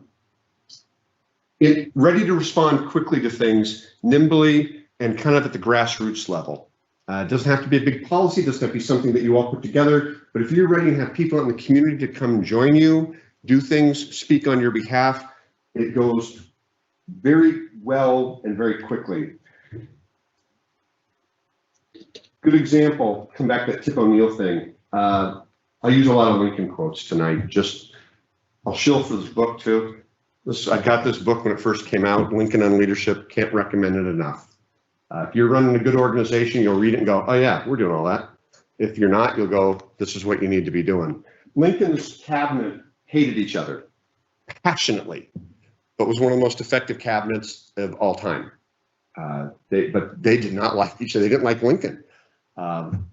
Lincoln, I mean, he had rivals that were going to run against him. I mean, it's a great Team of Rivals by Barbara Tuchman. No, not Barbara Tuchman. Team of Rivals, great book. Baseball person, Doris, thank you. Let's talk about roles and responsibilities. This is where they all come from. Keep this principle in mind. We don't live in a democracy. It gets thrown around all the time. I think it's just, I don't think people think about it. We just call what we do a democracy. By the way, I'm almost moved to tears. You have the Constitution and the Bill of Rights in your city hall. You're welcome. You're doing well. That's good. Our Constitution created a republic. We're not a democracy. The voters don't determine what happens in our country. The voters elect people to do the homework, to make decisions. And if they don't like your decisions, they're going to vote you out. But we don't do what the voters want us to do. Except sometimes we do what the voters want us to do. It's not easy, and it's not designed to be easy. But the whole idea is that you're elected to do homework and make the best decision you can, basically hoping for the most good for the most people at the longest time. But it's based on compromise. It's based on getting along with one another. It's based on debate, and it is slower than any other form of government, I think, in the world. But it's safe. There's safety in slowness. Slowness means everybody's side, both sides get heard. All three sides get heard. That's really important. And you could have a packed council meeting. What, 100 people fill the room, give or take? That would be 8%? 7%? I don't know, what's your population roughly? 10. Okay, so let's just say 8%. I'm bad at math. 8% of you're gonna let a pack, 8% of your people are gonna determine what you're gonna do for the whole town? It's a loud mob. You know, the motto is not do the best for the loudest for the longest period of time. It's do the best for the most. And a packed council meeting does not necessarily represent the will of the town. On the other hand, maybe it does. There's an article in there, was I elected to govern well or do what people want me to do? And the answer is sometimes. It's a complex thing. Government in America, a republic, is NFL football. It is not simple and it's not easy. Let's talk about your roles. I've got two. I like movies. I like James Bond movies, Goldfinger in particular. If you're familiar enough with this, here's kind of your role, little analogs for you, okay?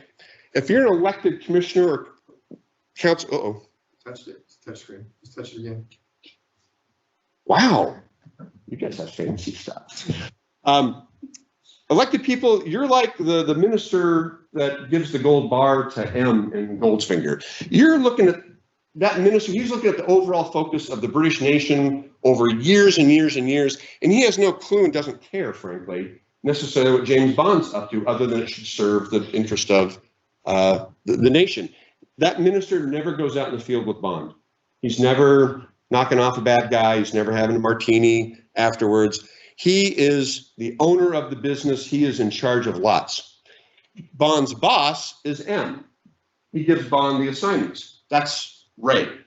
Ray is kind of in between. Ray is sometimes out in the field because he needs to know what Bond's doing, but most of the time he's in his office and making sure Bond's doing his job, giving him his assignments. James Bond is the star of the show, and that is your departments. The staff members on the field are the ones getting the job done. Where cities break down faster than anything else, in my experience, it's been when the council tries to tell the staff what to do. My street needs plowed, or more likely, I got a phone call from beautiful blue-haired little lady who's retired and she's on a fixed income and she needs you to come unplow her street before all your other street plans. That's how things get sideways. That's how your town becomes a laughingstock. That's how you end up on my next video that I do in 3 or 4 years from now of how councils get bad. It's not following your roles. And Ray is there to make sure he's the best person you can have to keep you all safe. Ray protects you from the community asking you to do something that you shouldn't do, from the staff wanting to do something they shouldn't do, and Ray protects the staff. If you're trying to get them to do something bad, Ray can kind of balance that out. He's right in the middle to be that buffer. He is your sword, he is your shield, he is your protector. And that's why you've got to follow those roles. Don't like James Bond? I do the same thing with Star Wars. It's not as popular because the elected people end up being the evil person, but it still works, right? Guy that built the Death Star, built all the Death Stars, that's you. You're in charge of everything. Darth Vader, he's kind of the middle management guy. He's the guy giving the orders to the stormtroopers who are out in the field and not shooting straight. More metaphors. Navy ships. I love ships are like football. It just works really well if everybody's got such distinct roles. Elected officials, you're the admirals. You're in the chart room. You don't even look at the ocean. You don't even care where the ship's going. You're cared about the fleet. Ray's the captain of the ship. He's got to give orders to the crew to do what you've told him to do, where the ship needs to go. And if you're in the engine room, you don't want to interact with the admirals. You want to do your job well. Again, cities break down when the crew thinks they should be like an admiral, because they don't have a. If you're in the engine room, I'm using the Navy, not staff members, apologies, ladies and gentlemen. But if you're in the engine room, your focus is your job, and it's this big. If you're a council member or mayor, your focus is out here, and it's multi-year, multi-generational. They're very different roles, and they're very distinct roles, and not that everyone doesn't have an opinion about things, but it's got to be done in the right way. And the right way is almost always to go through Ray. That's Ray's job, is to do that. Baseball, I tried to find a good Yankees picture, but Why? Because the greatest team of all time, add George Steinbrenner to it. George Steinbrenner was the owner of the Yankees and absolutely ruined the greatest franchise in the history of mankind, and I hate them still to this day. But yes, it's easy to hate on the Yankees. Enough about that. Your relationship to Ray. This is one of my favorite metaphors. The day-to-day, the staff runs Sweet Home, and Ray kind of runs the staff, and you run Ray. I think that's a nice simple way to put it. Ray is your chief of staff. He is your counselor. He is your shield and prevents things from happening. And this is the metaphor. I don't know if you've heard of this, Ray, the chicken and the pig and breakfast. Guys serving breakfast. Farm animals are talking about, hey, breakfast is coming up. Chicken's like, breakfast? All right. I am important to breakfast. I'm a big part of breakfast. My eggs are important to that farmer's breakfast. That's city council. You guys are important to Sweet Home. Super important. What about the pig at breakfast? The pig's not important. The pig is committed to breakfast, fully committed. For the most part, city council, if you do something really horrible and the voters oust you, you have a life, you have a job, you have your family income, you're going to be okay, right? Ray's moved his family to Oregon. Ray is committed. Your staff members, your chief of police, your public works, they are committed. And if they screw up, they lose their job. And now their families, they got an income problem. So keep that in mind. You're important. There's no question. The whole system starts with you and ends with you. But your staff members are there. They're putting it all on the line for you. Pause for questions. We're going to keep moving on. Leadership and the politics of it. I'm a reader. I'd encourage you to be a reader about anything. I like history with leadership, but there's so many great stuff out there you can get into that are pretty useful, and they'll all be kind of similar. Teddy Roosevelt is my personal hero, and I think the best president we've ever had. But enjoy, do your thing. Let's talk about some politics. One of the biggest things that you can do politically is Ray touched on it when I was walking in. It's that demonstrate the work you've already done. You will do most of your work as a council member, not at the business meeting, not at the council meeting. You will make your decisions at the council meeting, which is huge. Public has to watch that. Public should be watching that. They should pay more attention to you than they do DC. But you need to, at that council meeting, that business meeting, maybe think of it as less as a decision-making process, as also a demonstration area. Typical thing, you will, I don't know, got a street project coming up, you're gonna have like discussions at committees, you're gonna have a master plan, you're gonna have capital projects, you're gonna have all these things that you've done, you're gonna debate it, you're gonna talk about it, you're gonna have study sessions, and then you're gonna come to the council meeting, and you're gonna make a decision. Now, if you just come to the council meeting and Ray says, hey, multi-billion-dollar street project, yay or nay, and everybody votes yay, if I'm watching that, I'm thinking, the heck's going on here? City manager running the town? They didn't even debate that. There's a rubber stamp. What are you guys doing as council members? In Ephrata, we went into the crazy times for 4 years with really, really radical, strange people that were a majority on the council when I was on council. And the whole thing got kicked off when we built a pool.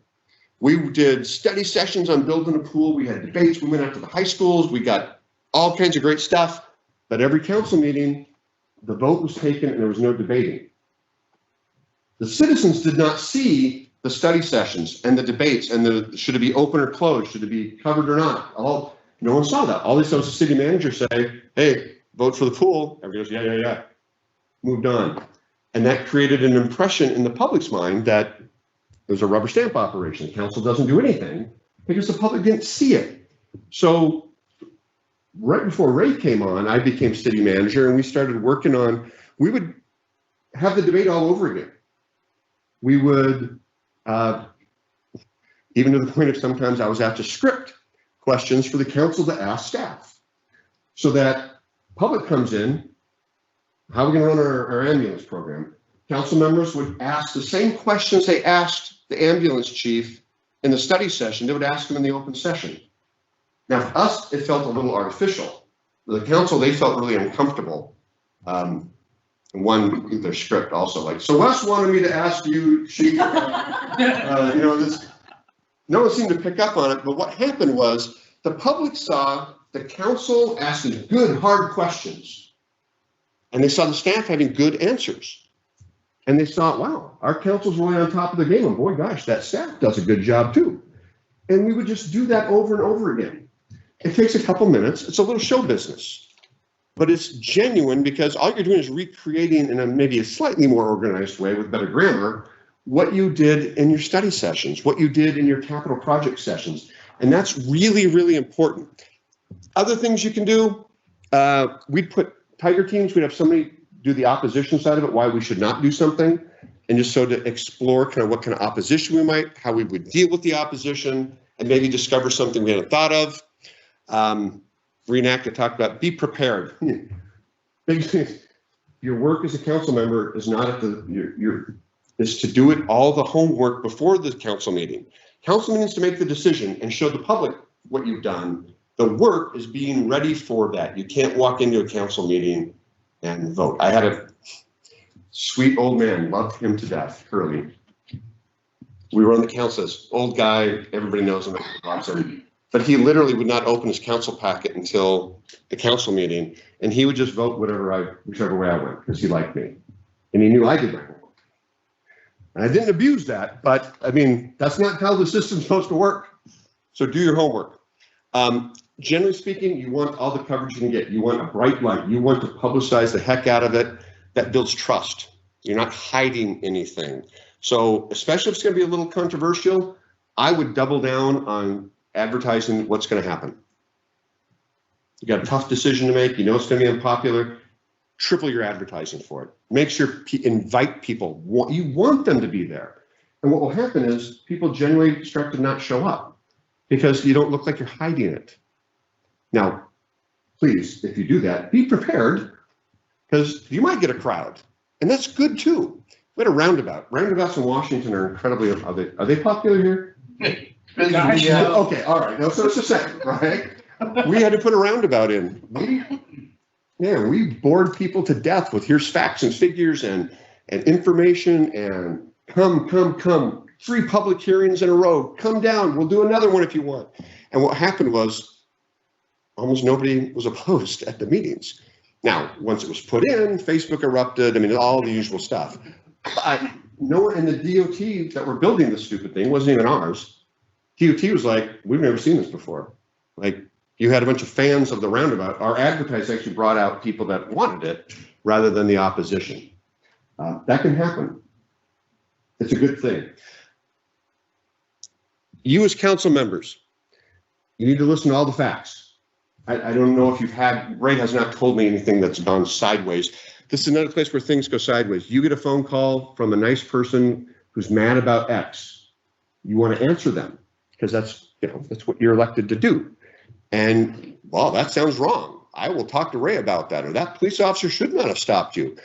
Get all the facts before you respond. The best thing you can always say is, let me look into that.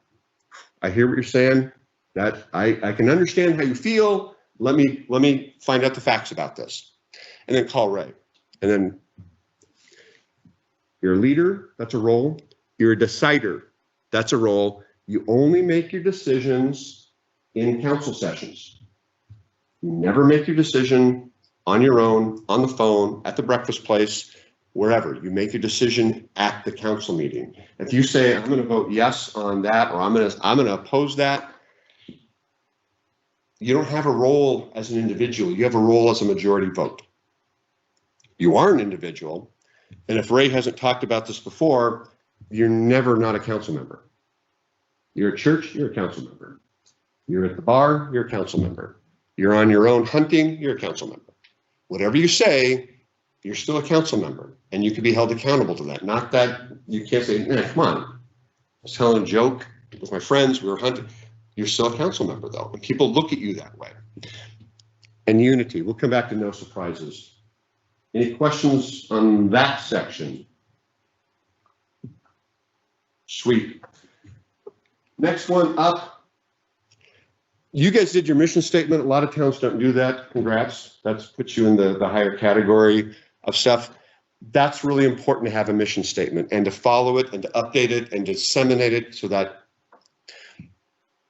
your newest hire out in the parks, trimming the park with a weed eater, should have some idea what his mission is and how it fits into the rest of the role. And you as the top leadership of the city should have a very good idea about what that is and how that guy weed eating fits into that as well. 2 pledges. These are important. You need to have this pledge with, I would put it in writing. Did this in Spokane, did this in Ephrata. Don't surprise each other. No one surprises one another. Ray should not be surprised by you. You should never be surprised by Ray. Same with the staff. You don't play gotcha games. You don't come to a council meeting and Ray says, oh, I'm going to ask you this question I had no clue I was going to ask you about and surprise you with this thing on the agenda, and vice versa. You don't come to the council meeting gonna try to catch Ray or catch a staff member with something that you heard right beforehand. Hard issues should be discussed. You need to hold each other accountable. You need to hold your staff accountable, but you do that in an appropriate way through Ray, and you do it ahead of time. So that if you need to have a hard conversation, it needs to be public, and some things do. Sometimes you have to evaluate staff, and it is something that is in the public, but you let everybody know ahead of time. So it's fair. If Ray's got a tough issue, hey, Mr. Mayor, I need to raise this issue, and I'm gonna ask you where you stand on issue XYZ tonight or next week. And then the mayor has a chance to think about it and have a good articulated response. Not that they're in agreement necessarily, but it's professional. And that should go back to Ray. If you need to ask a hard question of Ray in the open meeting, there's absolutely a time and a place for that. Tell Ray ahead of time. Ray, I need to ask you about what happened with the budget. Council meets tomorrow night. I'm going to ask you this question. And then Ray can be prepared, and the public will see you guys all doing your roles. The other one is you don't disparage one another. That should be kind of obvious, but you can't do that. You cannot tolerate a city manager or staff member that takes shots at the council or the mayor. You can't. And by the same token, the staff and Ray cannot tolerate a council member that takes shots at the staff on a personal level. Your city will fall apart. People will take sides. And all of a sudden, instead of talking about what the important issues are, you're talking about the personalities. And that's bad. So my rule, always be positive until you can't be. And if you have to be negative, try to do it in private if you can.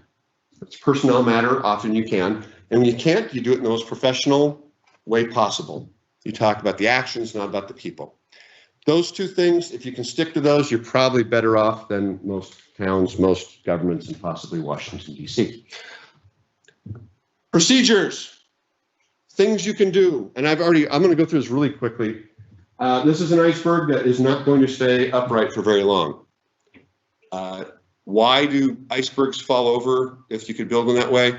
It's all the stupid stuff that you see on those videos. It's all the things we've already talked about. It's when you are swayed by personal opinions, when the influential person gets in your ear, council member, and you vote based on that. Knee-jerk reactions. Agenda control is huge.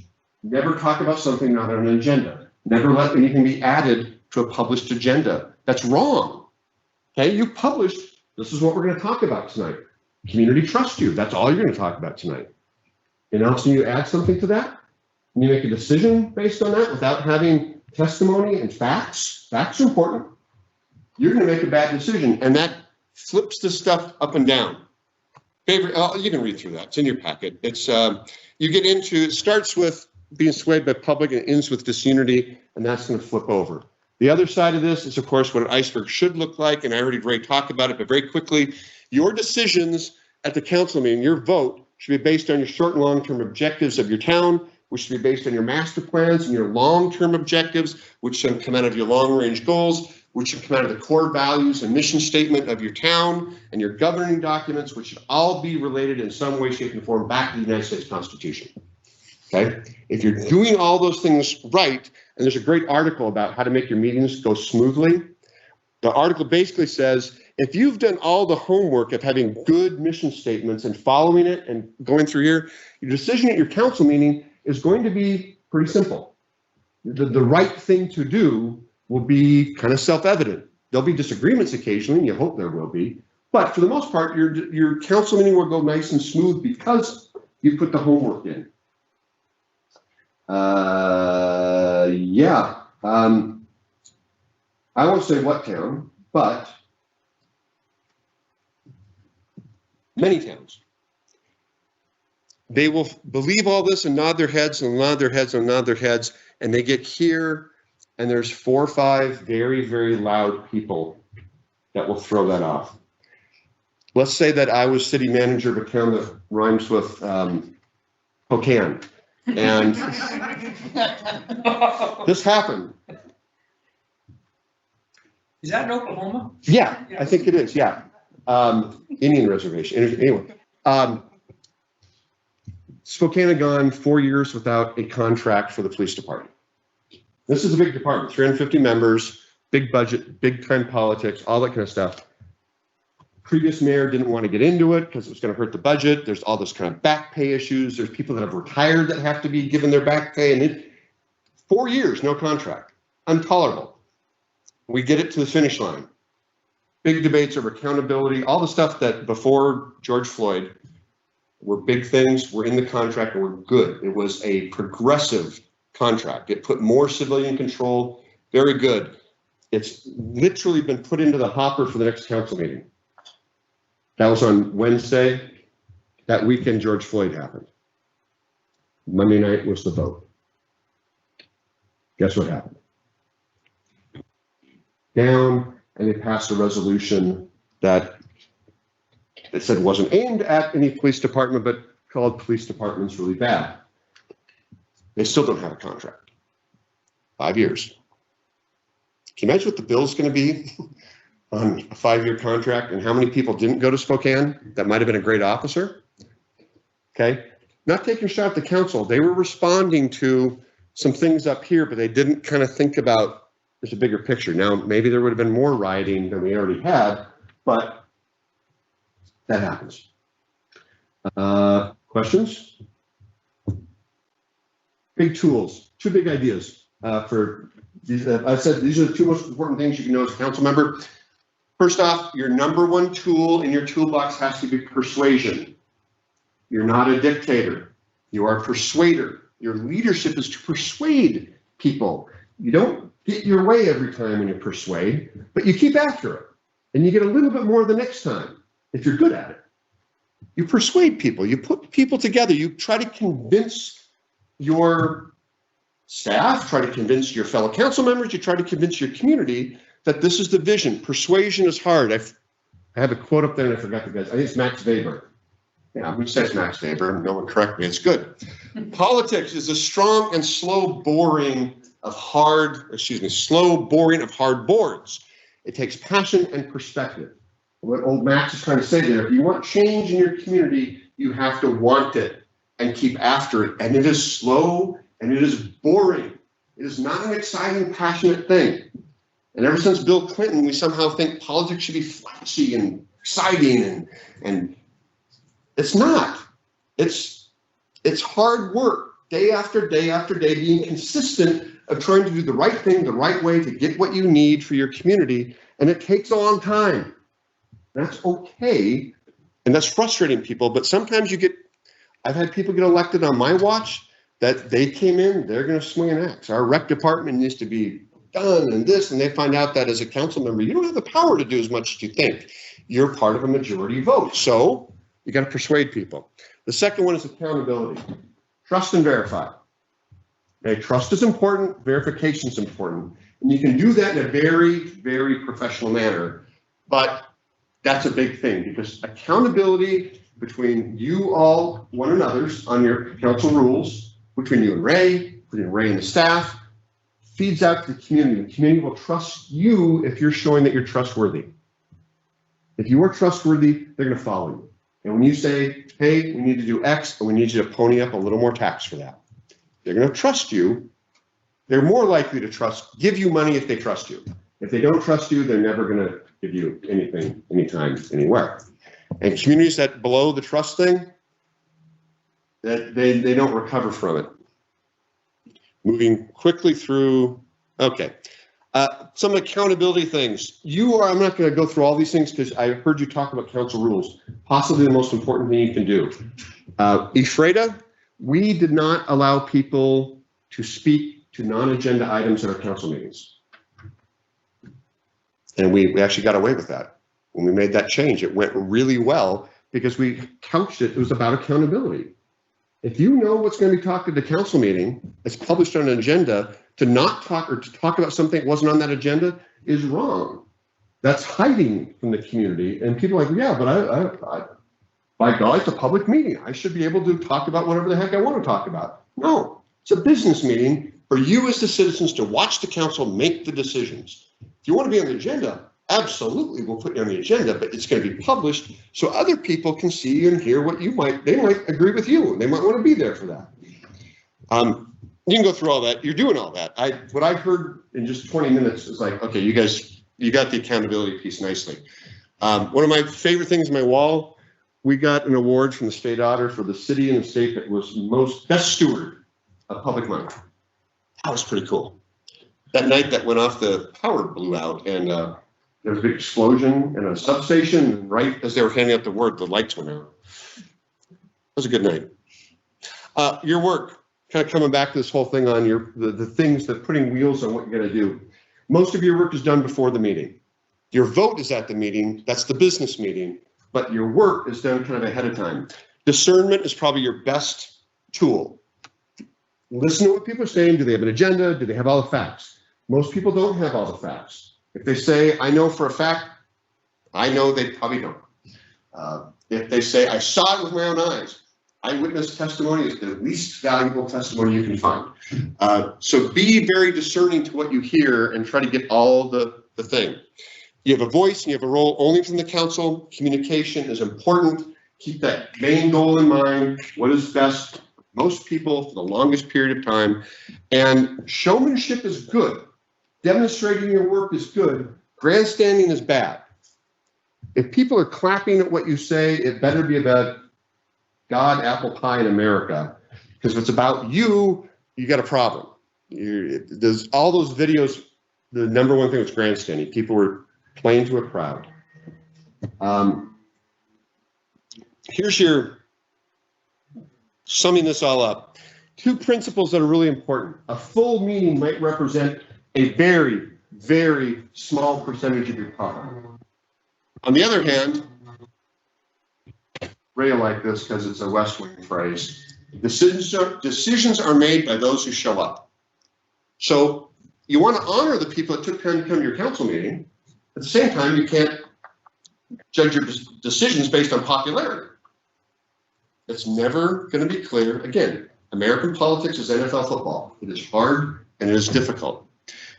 Be a team, be a professional. In your packet is a group, all the lessons of council people. I'd read that. That's some good stuff in there. And then remember this, that I'll quote a guy that I have in some ways a lot of respect for, in other ways he was, anyways. LBJ always told a good story. LBJ liked to be Texas folksy. He said about being president, I think it applies to all of you. Being president is like being a jackass in a hailstorm. You can't run from it. You can't get out of it. You can't hide from it. You just have to stand there and take it. Great councils can do the right thing in the face of public opposition, even if it's just one person yelling at you. You can't respond back to people that are mad at you be mad at them. You heard one of the videos, the council member arguing with the lady with her 5 minutes. You can't do that. Sometimes you just got to take it. Sometimes doing the right thing is not popular. Sometimes it is. Those are nice times. But when it's not, you just got to take the criticism. Lincoln, probably misquoting this, but he basically said, somebody said something, why don't you get mad and strike back at your critics? He said, look, my job is so important, I can't afford to get mad about the decisions I make. I can't make it personal. I've got to be that professional. I shall do nothing out of malice, I wrote it down. What I do is too important for malice. So that's that. Any final questions? Little picture, Ray. Getting an award. That was a good night. What was he, like 20 then, or? Yeah. He does look a little young. My contact information, w.crago@iCloud. My mobile number on there, feel free to call it. I am on Facebook and LinkedIn, and I don't get LinkedIn, but I'm on Facebook and Instagram, mostly posting political jokes and pictures of my daughter and stuff like that, the usual kind of things. I love talking this stuff, so if you want to get some dirt on Ray, if you want to have you have a question about something, call me anytime. I honestly really do love what I do. I'm down here on this weekend just to come talk to you guys. Some inspirational things. The 3 articles in your package are the 3 best articles I've ever used anytime. They're short, They're to the point, and I have not found anything better I found longer that's better, but not that short that's good. The Caine Mutiny, great Humphrey Bogart World War II film. It's a trial film, but it's about a ship where the officers do not support the captain. The captain was a crazy person. Rolls little steel balls in his hand all the time. Good movie to watch. It's a good movie, period. But it also has a lot to do about being a team and what happens if you're not a team, and that you can be successful even with a crazy captain if everybody pulls together. PR quote, the man in the arena. It's on my wall at home. It's on my wall in my office. It's always been on my wall at home and on my office. Very important. And The West Wing. 7 years of TV romanticizing politics and discourse. Total fantasy. Everybody's high-minded. Everybody's pretty much good at what they do. It idolizes how good American can be. He's a Democrat and it's a liberal presidency, but it's they are fair to right-wing people as well in the show. I love the show. Very inspirational. And it has a lot of good stuff that I think you would find value in. Questions? Thoughts? All right. Nice spending some time with you guys. Ray? So I do have one question. Did you have a long talk with Ray before you came? Well, in the sense of that we worked together for 13 years. Well, it seemed to me like you always looked at me when there was something that was negative. You know, My question is, did he kind of prepare you for this? Because it really bothers me. well, out of everybody here, only one person on this council ever came up to Freda to talk to me. Yeah. I don't know who that would be, Dave, but I mean, it's, you know, it's. Well, we all make mistakes. We got the short straw. It must have been it's a pretty good hike too. I will say this, our council's pretty doggone good. We try to get things done, the best for the city. And some people don't like it, but you know, that's what we go by. And we have 2 new councilors and they'll fit in. So we'll see how that goes. Just listening to the stuff that you're talking about, stuff you've already done, you've done a lot of the most important work. I mean, have the governing documents and mission statements. That's good. Just stick with them. And our staff is doing a really good job. I mean, I don't know if there's very much to complain about that, well, except for, but, and this is what I like about our council. We're able to have fun, but be serious when we need to be and make the decisions we think is best for the city. I've been here all my life. Unfortunately, 4 years ago we changed.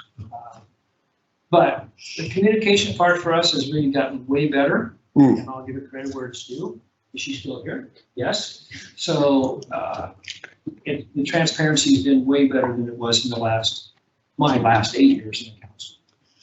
It's communication is a big part of success because people, you know, you're going to get pushed off the front page by anything that President Biden does, by anything the governor does. I mean, it's just the nature of the business. But if you can go overboard and get out early, get out often, again, I don't think it's bad to bore people with telling your story, why you're doing it, especially in the most controversial things.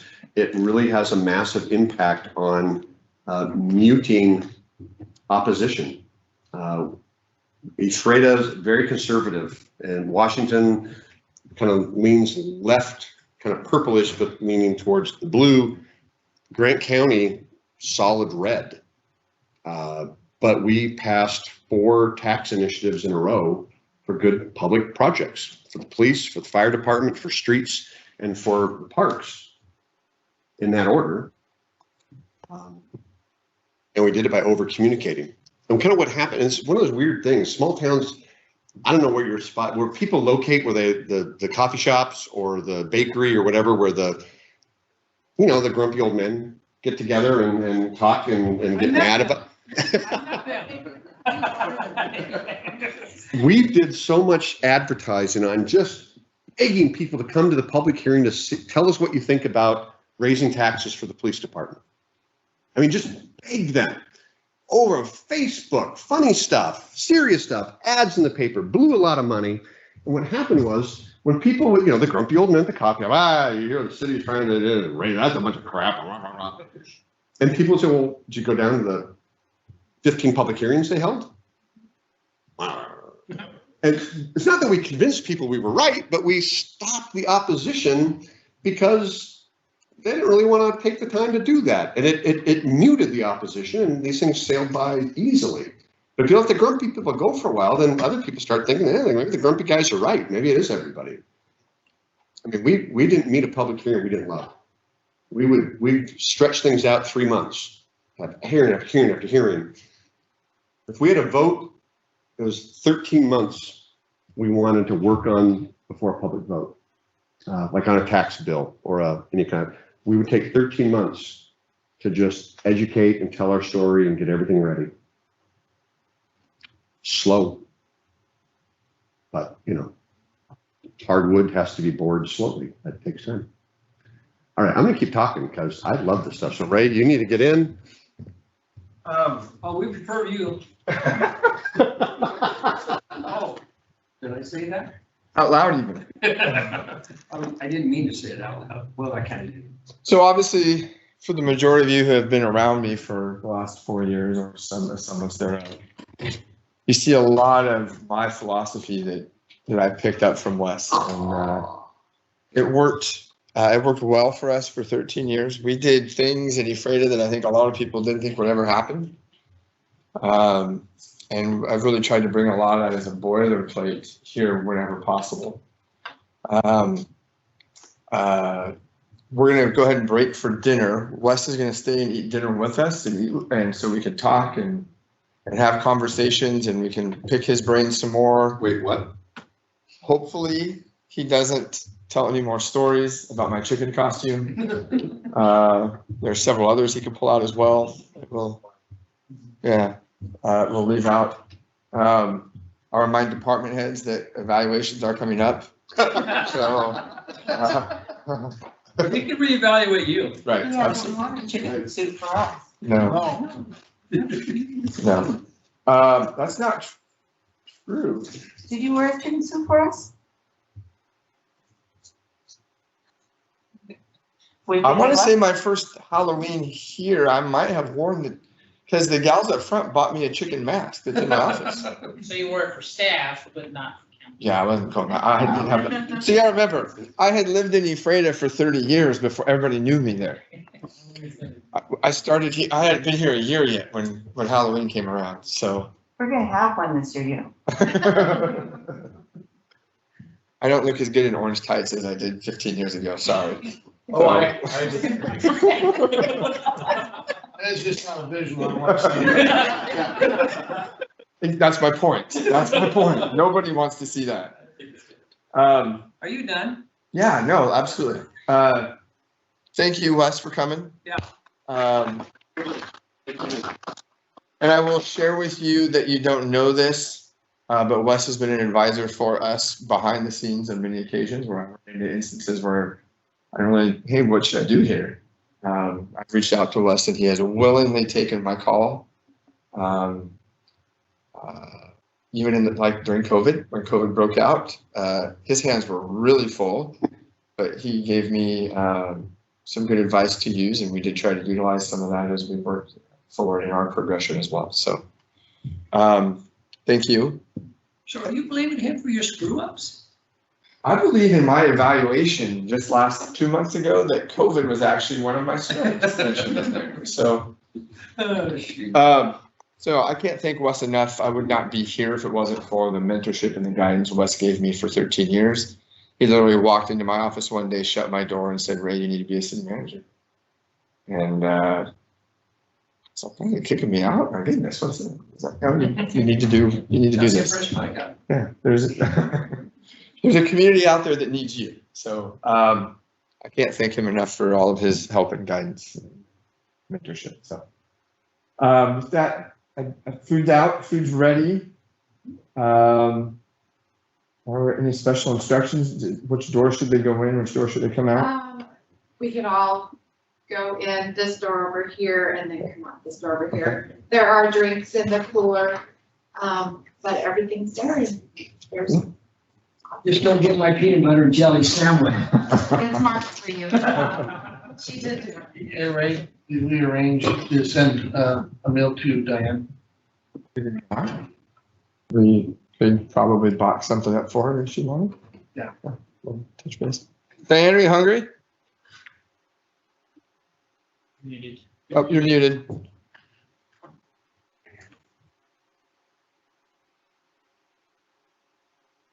We have to tell her she's muted. You gotta, oh, wait a minute. You can't do it. She has to do it. Oh, you're muted, Diane. Is that better? There we go. I just said, no, I have dinner. Thank you very much. I appreciate you thinking of me. Okay. All righty. Are you gonna leave the camera on? Turn it off? No, I'll probably turn it off and I'll turn the mic off as well. Okay. So then we're meeting at 8:30 tomorrow morning, right? Well, we still got a little bit more tonight. You gotta hear me talk about being a referee. Oh, sports I was stuff. Okay. I saw that. Diane, your face is that big on the screen. When you roll your eyes, we can see it. No, I'm looking right at it. It scares me. On the heels of that eye roll, to step back Everything to on stage. TV looks bigger than everything. All right, I'm pausing this video feed. We'll pick you up a little bit, Diane. I try.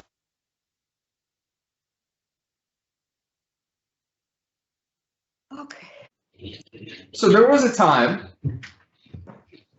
where I had this passion for officiating basketball. And I loved it. I lived it. I slept it. I ate it. I drank it. Everything I did. Matter of fact, I would walk around the Euphrates City Hall practicing, making my calls, practicing my mechanics. That way. How does it look? Lead with the elbow, point it like a gun, all those little things that we would learn. I loved what I did. I absolutely enjoyed it. I loved the camaraderie. We would get on, you'd get in a car and drive with two other guys for 2.5 hours. And then you would, you'd work 2 games with them. And then you'd get in the car and drive another 2.5 hours through a snowstorm with your fingers crossed that you even made it home that night. You get home at midnight if you were lucky, depending on where you were going. And then I would pop the game back in and I'd watch it before I went to bed and watch myself. And I'd critique every single possession, every call, every non-call, all of it. I loved it. And for all of that work, because I got paid like a whopping $40 for that night. Okay, thank you. I got called zebra, stripes, 4 eyes. Hey, are you Larry, Curly, or Mo? And some words that I'm not going to say because it's being broadcast over the internet and it would be really inappropriate and unprofessional. I was fortunate enough, however, to connect with some of the best officials that the United States has to offer. Yeah.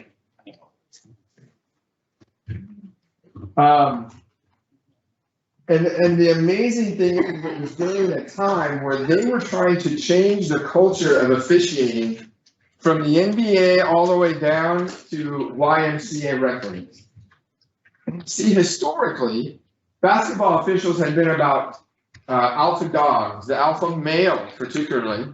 It wasn't something that women were really even considered for high-level positions. And it was just about machoism. I'm better than you, and because I am confident and I'm one of the good old boys, I get to work championship level games. So a group of people came in and they're like, that's not right. It's not the way it should be. It shouldn't be about the official. It should be about the players and the game. It should be about doing it because it's the right thing to do and providing that the best experience we can for the athletes. The first person that I met that had that mindset was a guy by the name of Ed Rush. Ed Rush was a longtime NBA official. You can see he's in the gold. Here he is with a guy named Wilt Chamberlain. And another guy, maybe you heard it. If you haven't heard of Wilt Chamberlain, I hope you've heard of Michael Jordan. He was an NBA official, director of NBA officials. And then he started what's called the Court Club. And his son talked him into it. And he basically started this thing on the internet where those of us who were like high school officials, like we just picking it up, he'd watch game film with us and tell us, what we did well, what we were doing wrong, what we need to do different. And the point was he wanted us to get it right. It wasn't about being macho. It was about getting it right. So he started the whole thing about accountability where, hey, just because your name is whatever doesn't mean you get a free pass. He's one of the first people that started incorporating a hardcore, honest self-evaluation. The other person is a lady by the name of Connie Perkins. Connie Perkins worked Division I women's basketball for years until her knees gave out on her. She's from California. She now lives up in the Tri-Cities area. And she trained officials. Once she stopped officiating, and towards the end of her career, she would work lower level games. So here you have a championship level official working Chemeketa College versus Big Bend Community College. And her abilities were so far above that level, but she did it because she was helping coach other people and making them better. She partnered with a gal by the name of Penny Davis. Penny Davis is right now the head of official development for NCAA women's basketball. She worked in the WNBA. She's been on the cover of Referee magazine. And you can see here, that's from when she's worked her first Final Four. Penny and Connie are two of the most amazing women you'll ever meet. They're supportive, they're honest, and they really work to create a different environment in officiating. So, I should tell you, I own that jersey, the one that she's wearing right there. She has a camp in Portland, the Portland area, and I registered and went, and I tore my Achilles right before. And I still went, and they're like, "You're here, you can't work." No, but I can watch and learn. I'm like, okay. And then they needed someone to just video the games, because you would go, there'd be three of you, you would work a game, you'd have people on the sidelines yelling at you, other high-level Division I officials, and then you would go watch the film with another Division I official, and you would break down, you should have been here, whatnot. So I just videoed the whole time. And so at the end of the camp, everybody got awards, and one of my awards was her jersey. So, the whole thing was talking about what it came down to is same thing Harry Truman would say. It's amazing what you can accomplish if you don't care who gets the credit. Again, taking that mindset of the game wasn't about the officials, it was about the game. That was a whole new mindset at the time. But at the same point in time, being accountable. And hey, you got to do it right the first time. We got to be high quality, because especially in basketball, you don't get a second chance. Games move too fast. So you're probably sitting there going, "Ray, what in the world does any of this have to do with governing?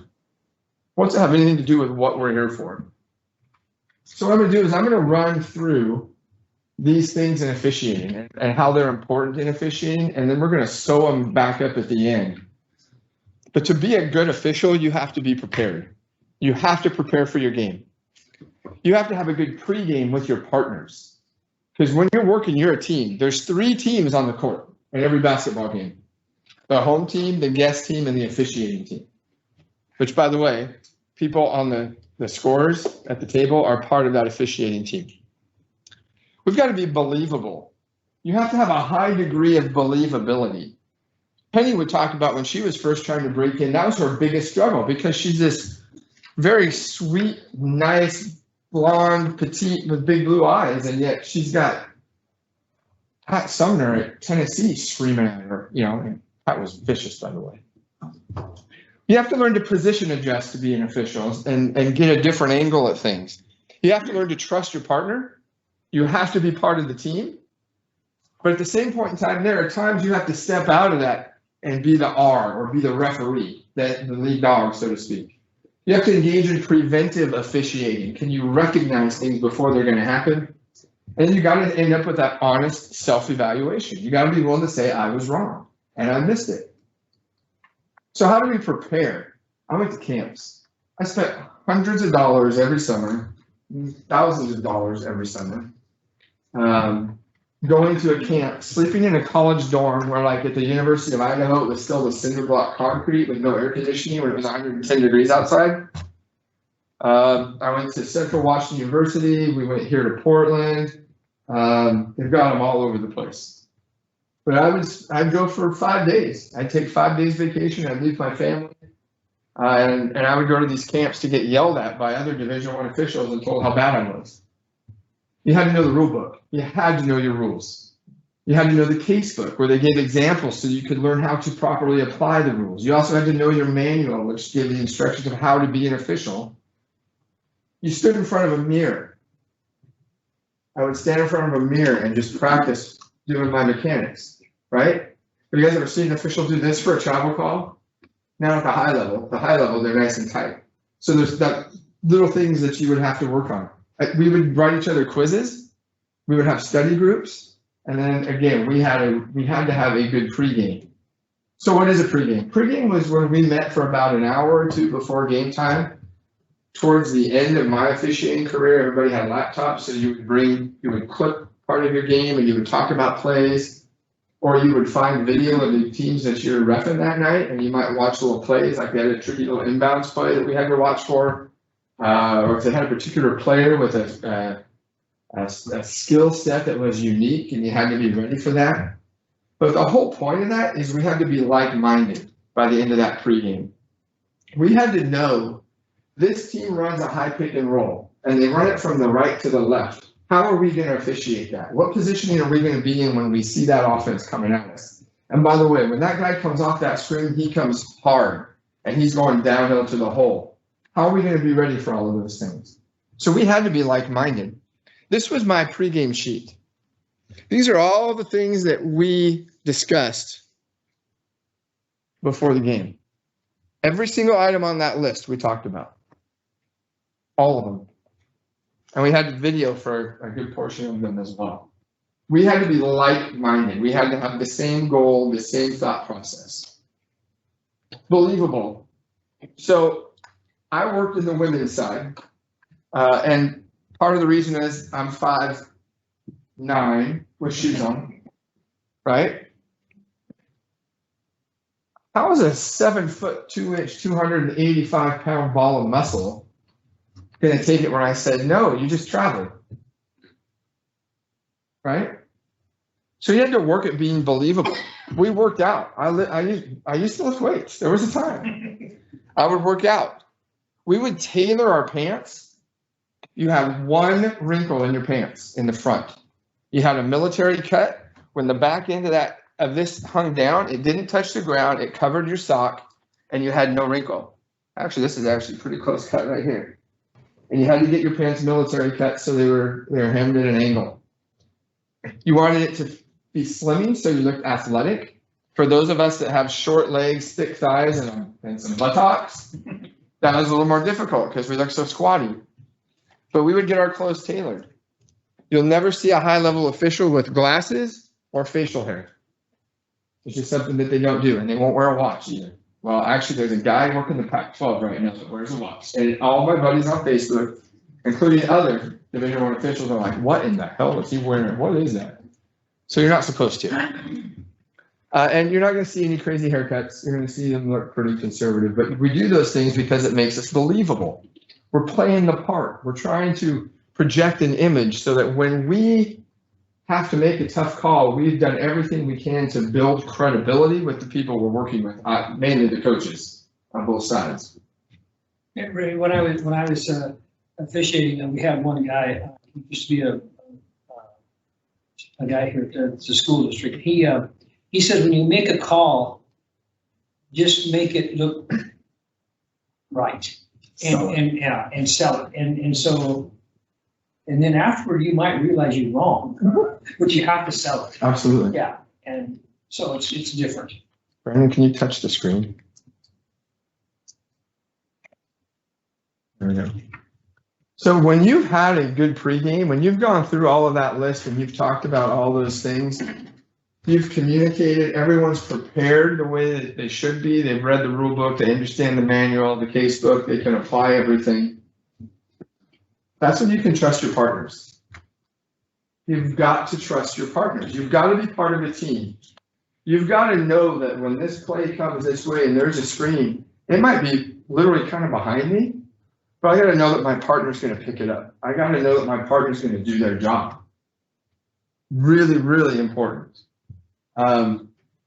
Super Bowl this weekend, right? Ever heard of the Patriot way? You guys remember before Tom Brady left the Patriots and they were really good for a long time? They talked about the Patriot way. Everybody did their job. This is your job. This is your responsibility. You don't need to go outside it because I'm going to do my job right next to you. You focus on what you need to focus on. Don't worry about me. Trust me. Trust that I'm going to do what I'm supposed to do. And I'm going to trust that you're going to do what you're supposed to do. Seahawks will kind of refer to it as the next man up. A guy goes down, doesn't matter. Next guy comes up, everybody just does their job.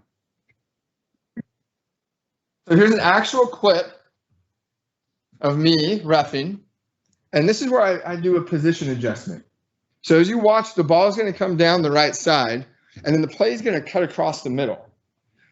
We as an officials are caught in a situation because as that play comes across, we're supposed to rotate around. So I'm the trail back here. You can't see me. I'm going to come in, and then you're going to see me track down real quick so that I can get what we call an open look. So in officiating, you have open looks and closed looks, okay? We have an open look. We can see the play. I got the ball, and you can see the contact. You can see in between us. This is a closed look. You can't see the play. You can't see any contact that's going on in there. So you got to work for open looks. Play.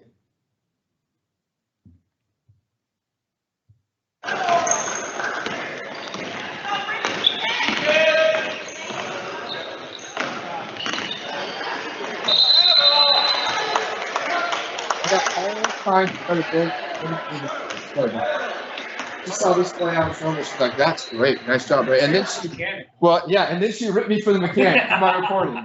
So that was a great PA way to see the play. But what are you doing when you report to the table? Sometimes you got to change your angle and get a good look. Sometimes you think, as an official, especially, there have been plays I knew I got it right.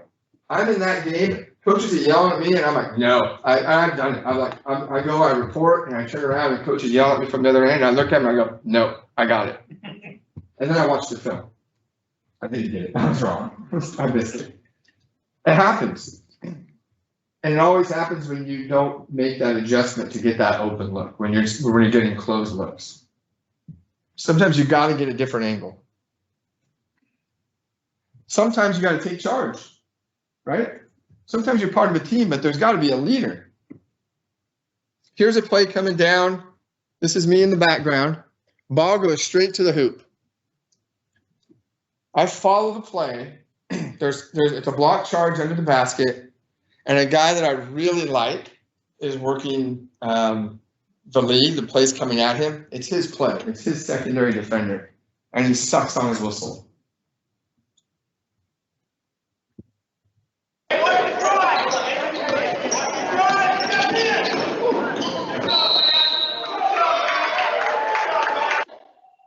He wasn't ready.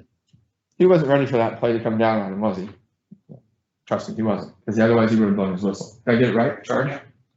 Charge. I got it right. Unfortunately, Penny was not there to see that play or to help me. So sometimes you got to step out and be the referee. In other words, you got to be the head of the team. You got to be the guy. Occasionally you got to do that. And that's where trust comes in, because that guy, if he was a real knucklehead, he would not want you making a call in his area. And so that's a tough one to call. But we talked through this play. This was first half, I believe. And we talked through this play at halftime. And he was like, I don't know what I was looking at. I missed it. I'm glad you got it. This guy also should have had it. He was our assignment secretary for our high school. So he's supposed to be an upper level guy. He should have had it before I had it. Either of those two should have had it before I had it. And we know that because we have a system. Because we pre-gamed it, we talked about it, we knew areas of coverage and responsibility. Preventive officiating. Preventive officiating is you identify threats you have in the game. They're going to keep the game from going smoothly. Players, coaches, problems at the table. Sometimes you've got a player's mom who's filling in at the table trying to keep score, run the clock, keep track of the fouls all at the same time. If you haven't done that before, that's not easy. You gotta be mentally focused to do it because you're tracking 3 or 4 and subs are coming in, you gotta buzz the horn. Oh crap, I forgot to start the clock. And so you gotta know that. You have to identify those things that, hey, I worked here last week. As a person, the clock is horrible. They're brand new, this is their first season, they don't have any experience. Oh, okay. And so you talk about how you're gonna take care of that and work. So okay, we have to pay extra attention to the clock tonight to make sure it starts and stops. So you have to identify those things. The same things that can make a game go bad can make a meeting go bad, right? Sometimes you're dealing with coaches. So this is Dave Hall. I went to his camp. He was actually running the camp in Idaho without air conditioning. That's a guy by the name of Bobby Knight. If you don't know Bobby Knight is notorious for throwing chairs onto the court. He passed away. This is Penny, and I think that's the head coach at Louisville. Definitely an NCAA game. That's also Penny, and that's Gino Auriemma, head coach of the UConn women's team, which is like, there's probably a 15-year, they won like 8 national titles in 10 years or something crazy like that. He had a program for a while. They're still a top 5 program, but there was a point in time where you just went to Vegas, you bet on UConn, and you won. So the same things that can make games go bad, you got to know what those are. And then you have what we call disruptors. Quick story, if you didn't know, Dennis Rodman, Chicago Bulls, married to my wife's cousin for a short period of time, had 2 kids with him. His son from that marriage is now playing basketball at Washington State. His daughter Trinity is one of the best women's soccer players in the country for 18 and under. She actually signed also to her and DJ, Dennis Jr., are really tight. She was signed to go to UCLA to play at UCLA. DJ came to Pullman because he's only a mediocre Division I player.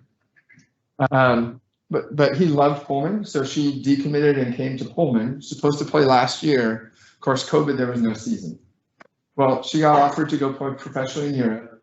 She was going to do that. She decided not to do that, but she did decide. She kept working out with the women's national team. She just got drafted in the Major League Women's Draft. So cousin Dennis and I, not very close. He hasn't sent me Christmas cards or letters or anything like that. Just kidding. Brandon, can you scroll that down a little bit for me? So what are some things that can go bad as an official that can carry over into being bad as a leader? Oh, that's too far. Very good. Status over results. This is in one of the papers I gave you. It's the blue one. The simple difficulty of being a CEO. 5 pitfalls you need to avoid. Status over results. Do you care about being in the paper, grandstanding, like some of the videos we saw, more than doing the right thing and getting things done? Sometimes the right thing is not leading, but pushing or propping someone else up to be successful. Popularity over accountability. Difficult discussions. Okay? Leaders must hold people accountable. If you value being popular more than you value holding people accountable, you're not going to be successful. You might be popular, but you won't be successful. You won't get things done. You have to be willing to have difficult discussions with people. You have to hold them accountable. Parents have to hold their children accountable. Coaches must hold players accountable. Players need to hold their coaches accountable too. Jeff has to hold me accountable, especially when I want cake at Brandon's birthday. And Jeff says, Ray, don't have that cake. You're on a diet. Fair enough, I was, so I didn't have cake. I really appreciated that. You had it later. What was that? You had it later when you were gone. Yeah. Do you value certainty over clarity? Sometimes you feel this pressure to always be right when you're a leader, and the reality is You don't have to always be. You can't know everything. You won't know all the details. What you do want to do is give clarity as a leader. Here are my expectations. I expect 1, 2, 3, A, B, C. And then you let people go do what they're supposed to do when you're a leader. Now you're not gonna have certainty. It may not be done exactly right. But if you give people that clarity, you'll get the job done. Do you value harmony over conflict? Kind of goes back to the other one about being popular. Conflict is good in groups. There has to be conflict. When there's no conflict, that's the whole rubber stamping. Everybody has the same thought process. Everybody's doing the same thing. You have to have conflict. The key is it has to be civil discourse. It has to be positive conflict. Are you interested in being right? Or are you interested in finding truth? And you're not going to find truth unless you have conflict. Because that's where you share thoughts, ideas, philosophies, and then you come out with that compromise, or not. Maybe it's another person, you know what, you're right. And maybe that's you. Invulnerability over trust. Leaders are wrong. Once talked about Abraham Lincoln went through several generals before he finally found the right one. He was wrong. And he admitted it. And actually, if you read the book, Lincoln on Leadership, it outlines how he went through that process and how he admitted it. He spoke to them. He wrote them a letter. He explained, these are my expectations. You did not meet these expectations. Here's what you did that didn't meet the expectations. And so now we need to move on.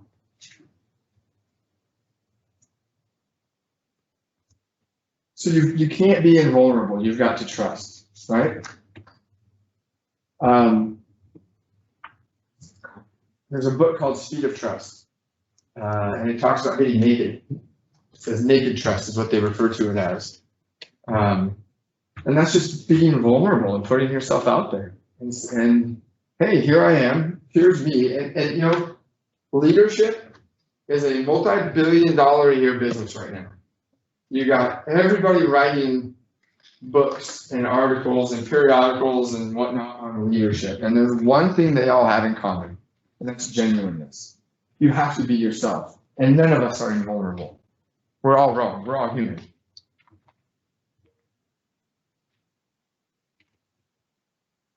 So here's another play we're going to watch. This is honest self-evaluation, okay? This is me over here. Play comes this side. I should have been here to get a good look at this play. This is at a pivotal point in the game with two pivotal players, okay?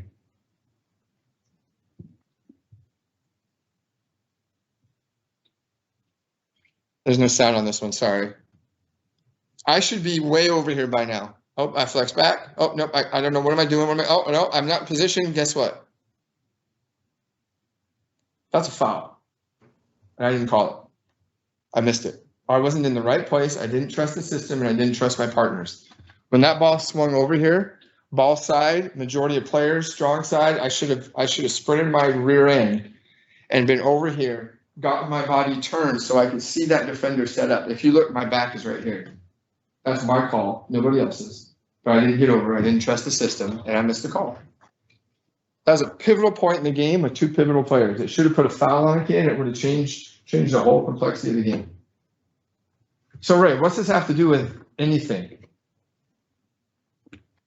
Pre-game or prepare means we have to have plans. We keep bringing plans to you, and we will continue to bring plans to you, master plans of all kinds. We're going to bring plans to you so that you know what needs to be done. Oh, there should be some. Pre-game, we need to communicate. Everyone in this room is a member of the same team. And we need to talk, and we need to have discussions, and we need to sometimes have friction, but we need to make sure we communicate. Believable, we have to be professional. You are a counselor 24/7, 365. No matter where you go and what you do, people are going to look at you and you're going to be a counselor. I am the city manager 24/7, 365. I go to church. Moran and I talk politics regularly. People come and talk politics with me all the time. There's a pothole in front of their house. They saw something, someone, code enforcement, whatever the case may be, taxes are too damn high, the rent is too damn high, whatever you can pull out. And that's just part of the job. When I took this job, it did surprise me a little bit that it was that intense all the time. And I just had to learn to develop methods of saying, you know what, let me look into that, right? Or, hey, you know what, why don't you call me Monday? Call me Monday, let's talk about it. We'll go take a look at it together when you have some time. But you are what you are. You guys volunteer to do what you're doing 24/7, 365. Everything you do is a reflection back on who we are and what we are. Position adjust. We gotta look at all angles, right? We gotta look at all angles of it, and it's our job to give you the information to be able to see all those angles. If there's information you're not getting and you want it, you need to ask us for it, and you should not feel bad about it. That's what we are here for. Right? I need this data, and if we can get it for you, we're gonna get it for you. Hey, Ray, what are other cities doing? What's the League of Oregon Cities say? Okay, we'll get that. We'll do the best we can to put all that together for you. We want, and realize, it's much better for us to enforce good policy than bad policy. Good policy will work itself out, right? And you're gonna set good policy when you have good information to make good decisions. Bad policy on bad information has a bad outcome. It always does, and it always will. Trust your partners, right? We're all on the same team. We all want Sweet Home to be better. That's what we're here for. Sometimes be an R. If you're passionate about something, let's step up and say, let's have a committee. Let's talk about this. I want to do this. Be the referee sometimes. Preventative fishing. Let's recognize our threats. We got to communicate about things we're concerned about. We got this coming up. I'm concerned about this. How can we market our true intentions of what we're trying to do? How can we make sure people feel a certain way? Who do we know in the community that's where's a stakeholder that has a lot of leverage in this subject? How can we work with them to ease their concerns or get their input to direct it where we need to go? And we've got to reflect. I talk with staff all the time about double loop learning, the process of where you take one step forward and you look back. How we did? Okay. Take another step or two, turn around. How we did? Okay. Not well. We gotta fix that. We can't continue with this. But we have to have that honest self-evaluation of we didn't do that well. We gotta do better. I never gave anybody hell. I just told the truth, and they think it's hell. It's another Truman quote. Sometimes people don't want to hear what they need to hear or hear what you have to say. It doesn't make it any less true.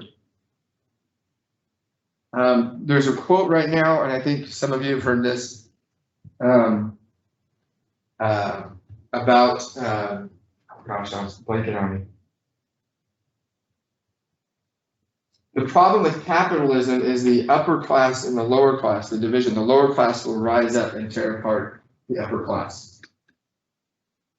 The person who said that didn't account for the strong middle class, which has been the linchpin of America since our inception, right? Quick question for you. Is our middle class shrinking? What are we seeing? The middle class is shrinking, and that quote is coming true, right? You're seeing the lower class not happy with some things, with income inequities and whatnot. Who said that? Who's that quote from? Anybody know? Gentleman by the name of Karl Marx. The fact that Karl Marx said it doesn't make it any less true. Sometimes people don't want to hear it, but it is what it is. Right? Just because you don't want to hear it doesn't make it untrue. It just means you don't want to hear it. So we got to get uncomfortable sometimes. We got to have discussions that are uncomfortable. We got to step out of our comfort zones.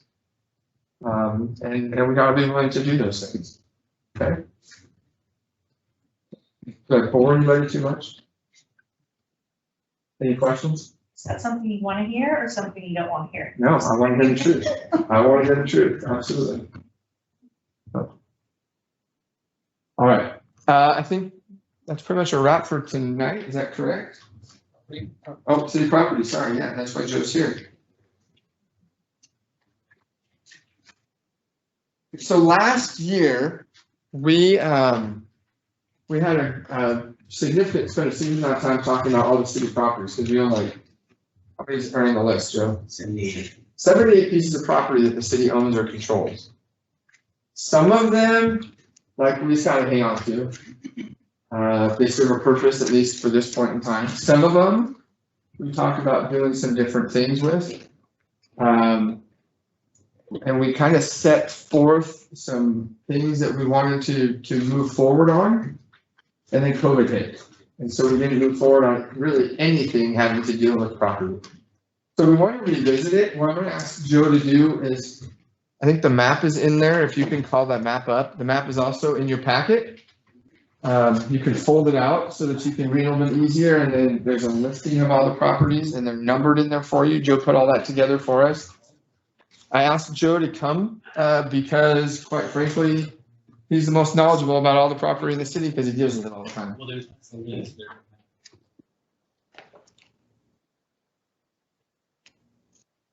I was pretty shocked when we found them. Yeah, it's crazy. And some of the history behind some of it. What's that? Some of the history behind why we have some of it. Yeah.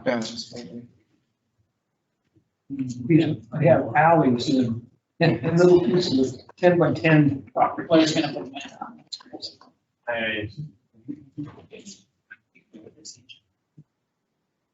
We call some of them parks. Pockets. Pocket park, yes. You can just about put them in your pocket. Your pocket size? Can you share this? Yeah, I'm just asking. I do too. I really do. I really miss it. You would not be happy.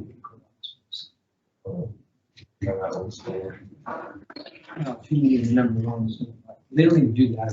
They just have, what you think they, my first thought was being some lady. And then pretty sure they see that you might go listen. You might go all the issues of ones and then. Good job. Or what they always told me is like, your mechanics get it sloppy right when you're working 5 hours. After that. Well, they, yeah, the NBA doesn't have any of it. And They didn't say never. Fouls on Duncan. Yeah, yeah. And there's no such thing as traveling. That's a mechanic.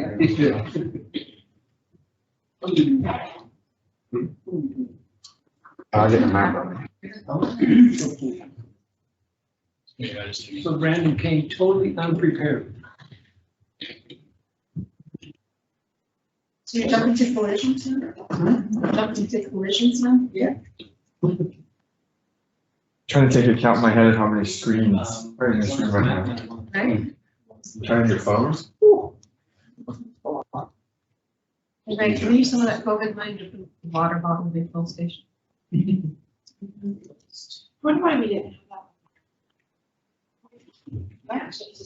It's COVID qualifying, huh? Because you're not supposed to use drink fountain. I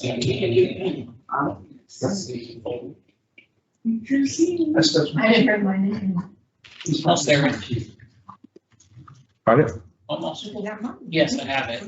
You have a lot of it that runs out. Hey, no texting. Take his phone, Jeff.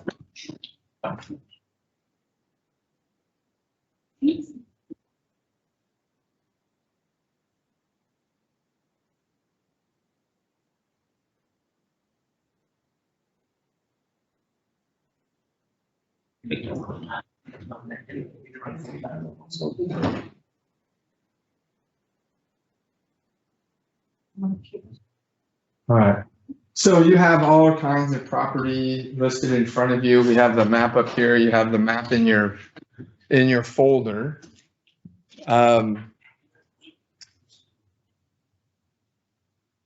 I think there's a couple of key pieces that we just certainly have discussions about, and I'd like to just kind of fill you in on those and where they're at and what we're doing. And then if you have questions after that on other pieces that you see, then we can talk about them. There's some little slivers of land that are like, we kept a small 3-foot sliver so that we could make sure nobody could build across it. Because at some point in time, we might want to do something with the roads. And so there's some places like that. But those are ones that we'll just hold on to until the road goes across. It ensures that we can secure right of way across a large piece of property before it's developed. So the big ones, let's talk a little bit about, we're going to talk some, I think Greg will talk about Sankey Park tomorrow. We've put a lot of time and effort into Sankey Park over the past few years. It started with patrolling, regular patrols. Jeff had guys and gals patrolling through there on foot twice a day. When Tommy was code enforcement, he would walk through it during the day.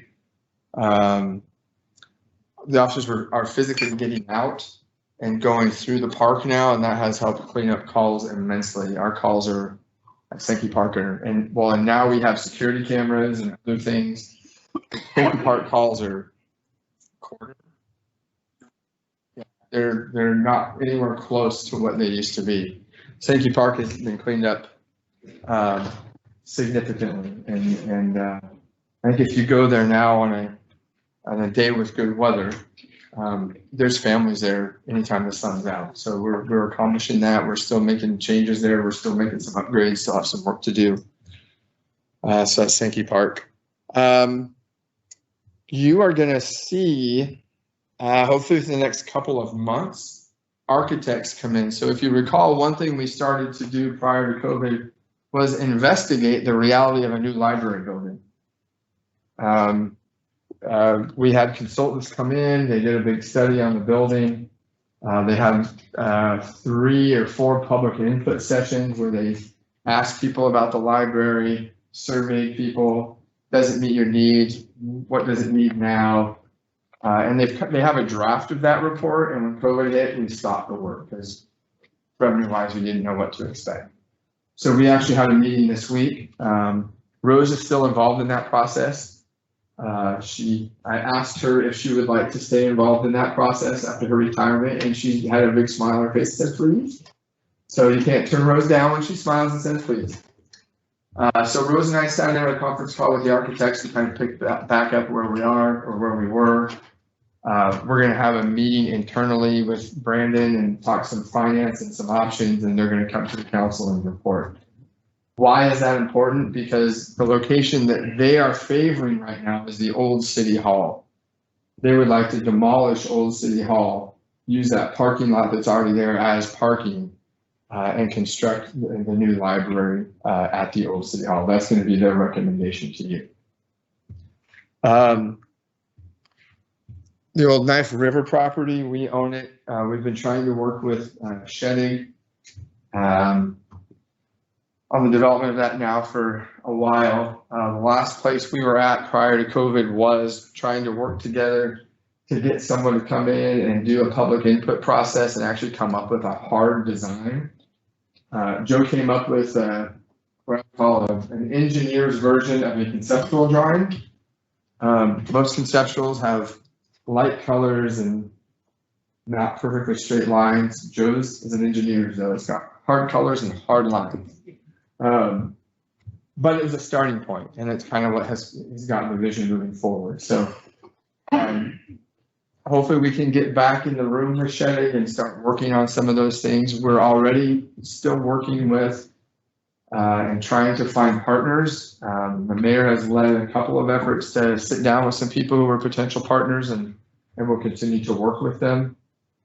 The property south here is owned by the county. It's not ours, but we've been trying to work with them on a cohesive agreement to develop it and how it could look and how it might look. Blair and I met with Commissioner Springer. I want to say representative, but it's Commissioner Springer now. Earlier this week and talked about some things for that property and some ideas and where we as a city felt we were at. The county the mayor and Diane met with Commissioner Nyquist and Blair and I. We kind of thought we had this agreement in place, a verbal agreement, and Commissioner Nyquist sent us a written agreement, and it isn't what we understood was coming. It was different than what we thought was coming. And so the mayor and Diane read it. They agreed with Blair and I, and so we sent a counter back to them that we thought was more along the line of what we discussed.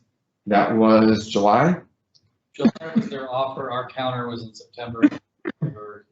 Right, and we haven't heard back from them yet. So we met with Rex Springer last week, trying to pick those discussions back up on some different possibilities for developing and how we can work with the county to do that. We're not out for a free ride. They have a lot of money invested in it because it is a cleanup site. Weyerhaeuser is on the hook for doing some more work there. DEQ is requiring that they do some more work there. We have communicated with DEQ. So the amount of work that has to be done on the site is oftentimes tied to what its long-term use is going to be. So if it's going to be residential use, you have a higher standard of cleanup that has to be done, right? If you're going to make it a parking lot, you're going to cap it with asphalt, you have a lower level of cleanup that needs to be done. And so we've been pretty persistent with DEQ on what we think is an acceptable level, and maybe more the right term is a not acceptable level of cleanup to be done on the property. And DEQ has been communicating that with Weyerhaeuser as well. So we're continuing to move forward on that. The access points for that, in which we've been working with the county and where the road should be, goes through 24th Avenue, which is right by the Public Works shop. Let's see. Property swaps as a governmental entity in Oregon are laborious. Is that fair? Yeah. Time consuming? Yeah. Time consuming. So we have been working with the owners of H&H right there on the corner, the fabrication. So if we're going to host multiple events here, the idea and Sheddig's goal is the Jamboree, but not just that. If we're going to put events there, let's put events there. Let's have 4, 5, 6 events, big events. So to make sure there's appropriate egress and access throughout, our goal is a 4-lane and a turn lane leading up to that property. Well, if you've been on 24th Avenue, it's 2 lanes basically, with some parking maybe. So what we've been working with is giving the gentlemen that own H&H some of the parking lot at the city shop, depth-wise, to make their lot deeper. But in return, they give us property from the side street. And so we've got it all hammered out. The issue is in Oregon, you have to go through a process where it all has to be, we could say, we're going to give you 200 square feet, you give us 200 square feet. And most people say that's probably fair, but not in Oregon. We had to get it commercially appraised, and the wait for that was.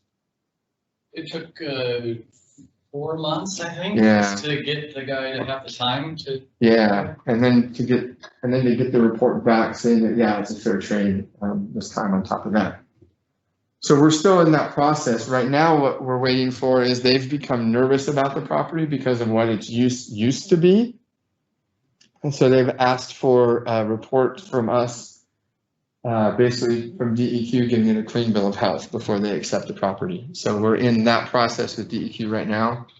DEQ has, for the southern portion of the public works yard, DEQ has issued a no further action designation, which means that nothing, in their eyes, nothing needs to be done to the property if it's going to continue to be a commercial or industrial use. And so what I've told the gentleman we're trying to deal with is that that's basically the best the city can do. We're not gonna clean it up further, but you have assurance from DEQ that nothing more will be required from them. And where the property's been appraised and everything, at this point, it's in their hands. They want their lawyer to look it over. Once they say they're good with it, then we can bring to you the resolutions and everything to be signed to finalize the deal. So we're getting really close. Right. It's just taking forever. 2 years. It's been a 2-year process. Let's see. Now, the question that does bring up though is as we develop this, is that the highest best use for the shop property there? And should we look at, because if that becomes what it could become, and that corner lot becomes, let's say, a Taco Bell, what's the lot behind it? What could it be? Or a Taco Time, some other Red Robin or whatever. What's the best use of that property right in there? It might be keeping it there because it's, this is gonna, we developed that, it's gonna take a fair amount of labor for maintenance and upkeep, and keeping the shop and the equipment there might be the right idea. Or maybe not. Maybe we need to look at moving, we can offload that property, sell it to somebody that can do something better with it at a high value, and we can move our operations to a different location. Those are discussions that we're gonna have to have. Let's see. Any other? Flex building. Thank you. It's number 65, is that right? On the map? Yes. Yeah. So the flex building, we're gonna have to really have a conversation about the flex building. The flex building was built with CDBG federal funds. The idea of the flex building is you use it as an incubator for businesses. So a business comes in and you don't charge them much for rent. And then, but the lease puts them on an escalator for their rent. And so eventually it reaches market value. And then it should go past market value if they choose to stay there, because the idea is we want a facility to help a business get off the ground, let them get a start, get their feet under them, get some cash flow, maybe even a little profit would be nice. And then they go find another building at market value because they've been able to save up and build their business to operate at market cost to be a successful business. A couple of things that you guys need to have in the back of your mind.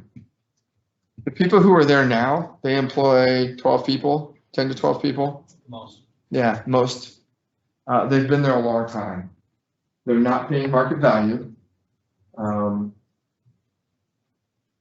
That's not what that building was designed for.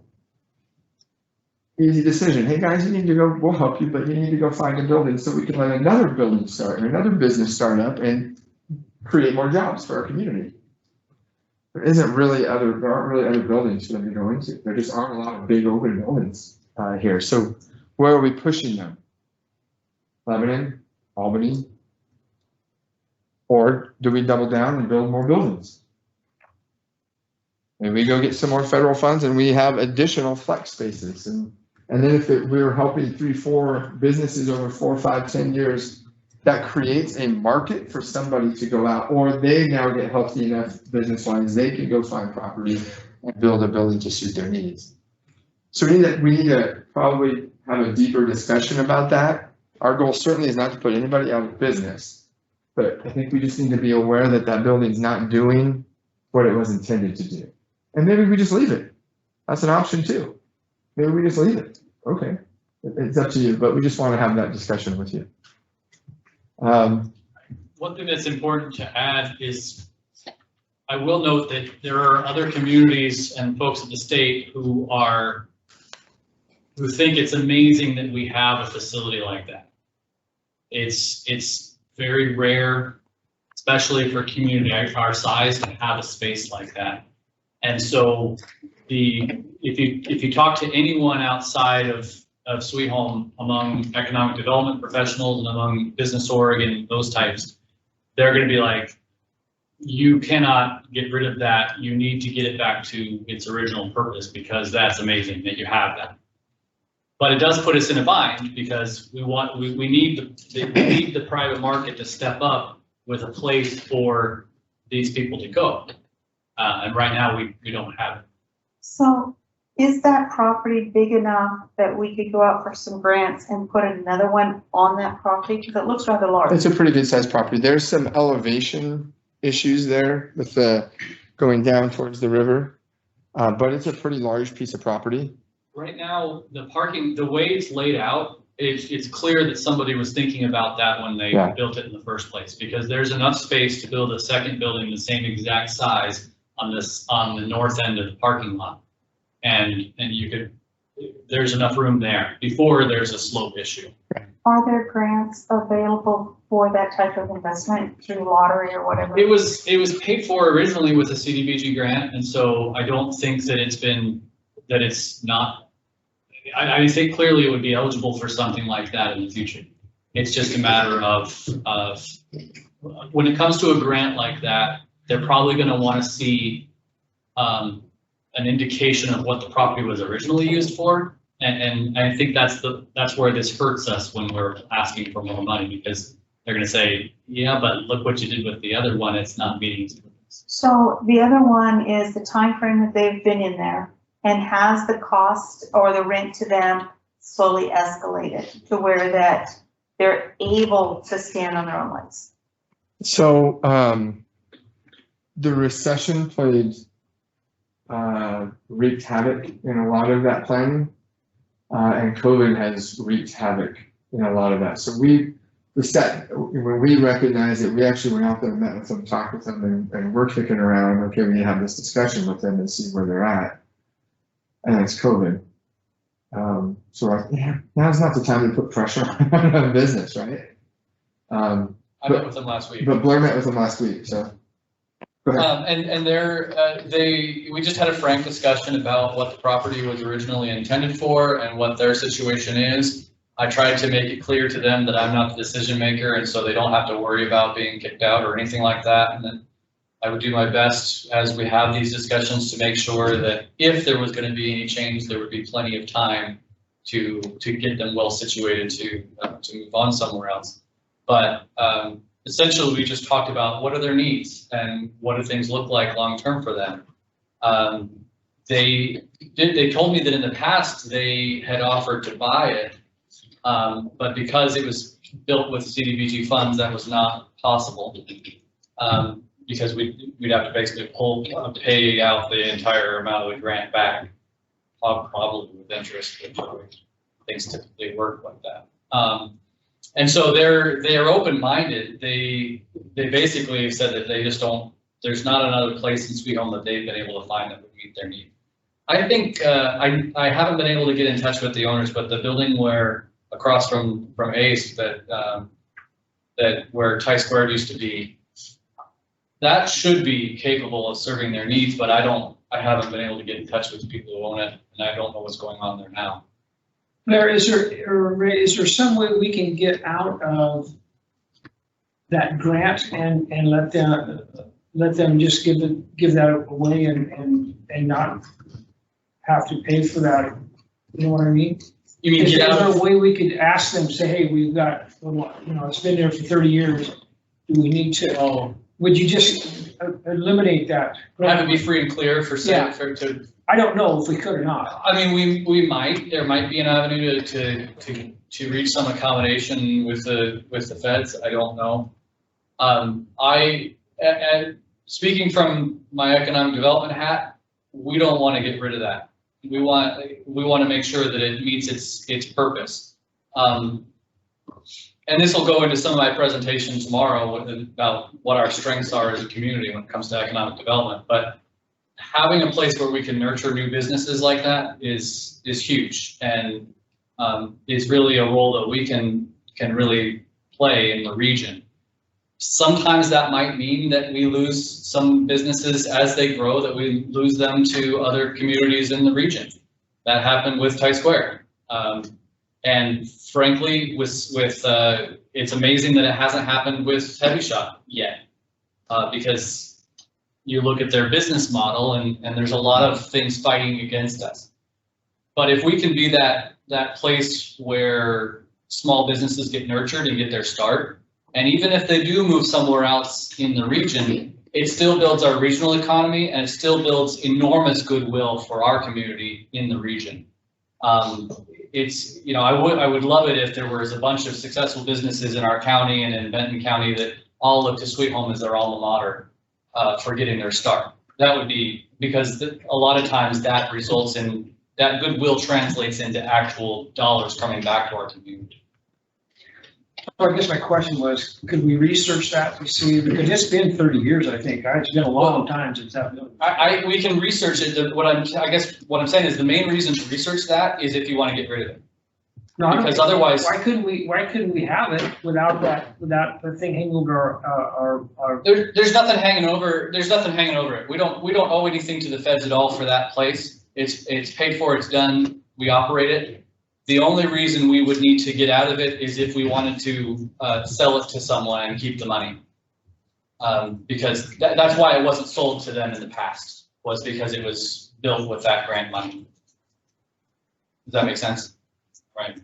Yeah, it kind of makes sense. But it doesn't hamper us with the use of the property for any. Well, I understand that part, but why couldn't we just see if we couldn't just have it free and still use it for the same thing? Oh, we can do both. All I'm saying is that it may not be worth the investment of paying the lawyers to look into that for us. Okay. That was why I asked if the property was big enough that we could build another one just like it beside it. If we could get grants to do that. That way we're creating more jobs, which is development within our community and dollars that circulate within our economy, so. If you've never been down there, I think the problem you would have if you had a lot of employees though, because that north side, the north part of that property drops off pretty fast after, if you built a building about the same size, parking might be an issue. You would just have to, you'd have to be content with the parking lot that's in existence between the two. Yeah. And that can serve quite a few people. Yeah. Depending on how many trucks they have coming. I think the weakest situation, part of that situation is the street going from Main Street to that building. Depending on what kind of operation goes in there, would have to be upgraded. I think we need to remember too, as available properties in the community, with White's Electronics down, they may be interested in contracting out some of those buildings. And they have quite a few buildings down there, so. That came up in my discussion with Tech Edge, the folks that are in our building, and they mentioned, because there's a family, I think some connection used to work for White's, and so they actually bought a bunch of equipment from there, and said it was rather bittersweet to end up buying being the beneficiary of that business closing. They said they had looked into White's, and it at this time is being offered all as one unit, and so it's way too big for what they can afford. But they would be interested in it if there was a smaller piece of it that they could get. Well, that company in Texas bought White's Electronics, so they didn't buy the buildings? No, they essentially bought the brand and the technology, all that stuff, but they didn't want to continue the manufacturing here. So Blair, Yes. So is in the contract with this company, is there a timeline on that? In other words, you can be in the building, 5 or 6 years or something like that in order to. My concern is that if we do things like this and we don't put a timeline on it, that people don't have an incentive to actually do what we want them to do with the business. Does that make sense? Right. It's perfect sense. Okay. So when you set up, if you were setting this up at the very beginning, you would want to have very firm policies, and you want to have them that nobody can weasel out of them, even if they want to. That you have a firm policy of, this is how long a business can be in here, and they gradually have their rent raised until not only they're paying market rate, but they're even paying beyond that, because you want to encourage them to move on to their own digs somewhere else. It's basically like charging your kids rent. You give them a break at first, and then by the time they're 30 years old, I'm sorry, but you're not only paying the rent, but you're paying all the utilities, and you better give me a steak dinner once in a while. That's, I mean, you get them up to that stage, so it doesn't make any sense for them to stay there. I wasn't here, and so I don't know exactly how that was handled in the past, but for whatever reason, this has continued. And a lot of times, it's really hard for a community this size. A lot of times, depending on how active various people are in the community, the politics can get in the way, and you can get accused of maybe you're kicking a business out of town or something like that. And that's not what it's about. We need to guard against having those kinds of accusations, but have a policy of how these things move on. The current state is that they have, for the last couple of years, they've been on an annual contract that's been a 1-year contract, and I think it's escalated in rent somewhat, but not to market rates. And right now, that contract, the most recent contract expired at the end of 2020. And so right now we are free to determine whatever the city wants to do with the property. There's no contract keeping us from changing the terms at this time. Given that we don't want to lose a viable business during COVID in town that is actually employing 10 people, they're like any other business, and their contract is up, have you looked at their gross receipts to see what it is that can they truly be self-sustaining in a better economy? I don't even know what they make. They manufacture circuit boards for a variety of different things. Most of their customers are actually in the RV industry, where they'll have some circuit boards that go into RVs and things like that. But they do custom jobs. So they actually, we talked about who their nearest customers are, and I think their very closest customers are, they have one customer in Sisters and one in Lincoln City. But other than that, they do everything by shipping all over the place. I have not had the conversation about their financials and what situation they're in. That certainly would be a part of the negotiations. Regardless of what you decide to do with the property or what policies we put in place, I think taking into account the pandemic, taking into account that we want to do our best to keep a business here in town, all of that should be taken to be part of the negotiations. What I would love to do is be able to line them up with a property right here and work out through the various relationships that we have with property owners, work out a home for them to get to. That'd be my preference. And get it to a point where we have this space, but we also have the relationships and the database of available properties so that we can have partners among the property owners, and maybe we get convinced somebody to build a light industrial park here in Sweet Home and operate something so that there's a place for these folks to land. So probably a work session in the near future on this to talk about what you want to do. And You mean August? Probably not that long. Probably not that long. So my last question is, does the city keep that money? For the rent? Okay. And we're taxed on it. Pardon? We're taxed on that property. Of course. Because normally we don't pay property taxes for anything, but because it's not really a government function, then it gets taxed. So I think the way the contract is set up, they pay the amount of the property tax. We don't make any money off. So we're not really, it's not a moneymaker for the city. Okay. Can enough be made to invest in the next building? What's that? Can enough be made to make the payments on investing in another building if you can't get grants? Not right now. So Not unless they're paying a lot more in rent. yeah, so when we come back, we'll bring some hard numbers for you and have the expired contract for you to take a look at. But we just kind of wanted to plant the seed with you, and it's not an easy predicament to be in. We're kind of between a rock and a hard spot. So, but we got to decide what we want to do with it. So. And I guess the good thing is now, because there's no active contract, we have a lot of flexibility right now. We don't have to wait for anyone else. We just have to determine what we want to do. And of course, we want to negotiate with the current tenants and do the best we can. But that's the good thing, is that we're in full control of the property.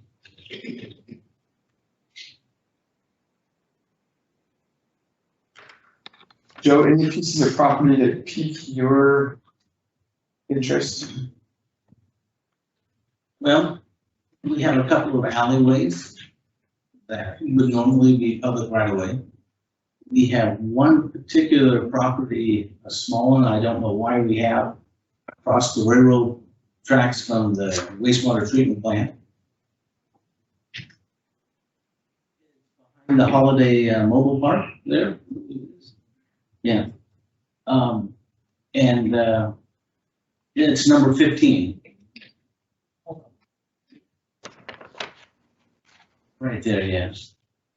And I have no idea why or how that one came about, but we own it. And there's a couple other smaller properties that could be converted into public right-of-way. Number 70, behind the houses on Osage, is a thin strip that we discussed last year. There's a couple of properties on Long Street near 29th Avenue that are just part of the new sidewalk that was built there about 10 years ago. Number 14 on the screen there, between 8th and 9th Avenue, is one of those alleyways. It has the utility services under it, but it would normally be a public right-of-way. It's used that way by the citizens. And pretty much everything else is necessary, whether it's a city building or a city park. Most of them tend to be city parks. Number 53 and 54 in the lower right corner of the screen is, well,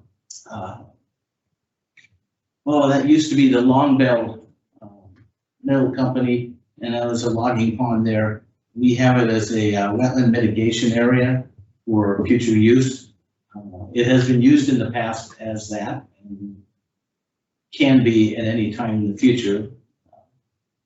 But most of all, everything is pretty reasonable. The reserve strips at a few of the ends of the streets are good and necessary, as we have found recently on Live Oak and Manzanita. And pretty much the one that puzzles me the most is the one across the street from across the railroad tracks from the wastewater plant. 17, I think it was. I'd be curious as to why it is there, but anyway, we have it. Anything else there? A couple of things, No. Speaking of the wastewater treatment plant, that property actually extends across Pleasant Valley Road.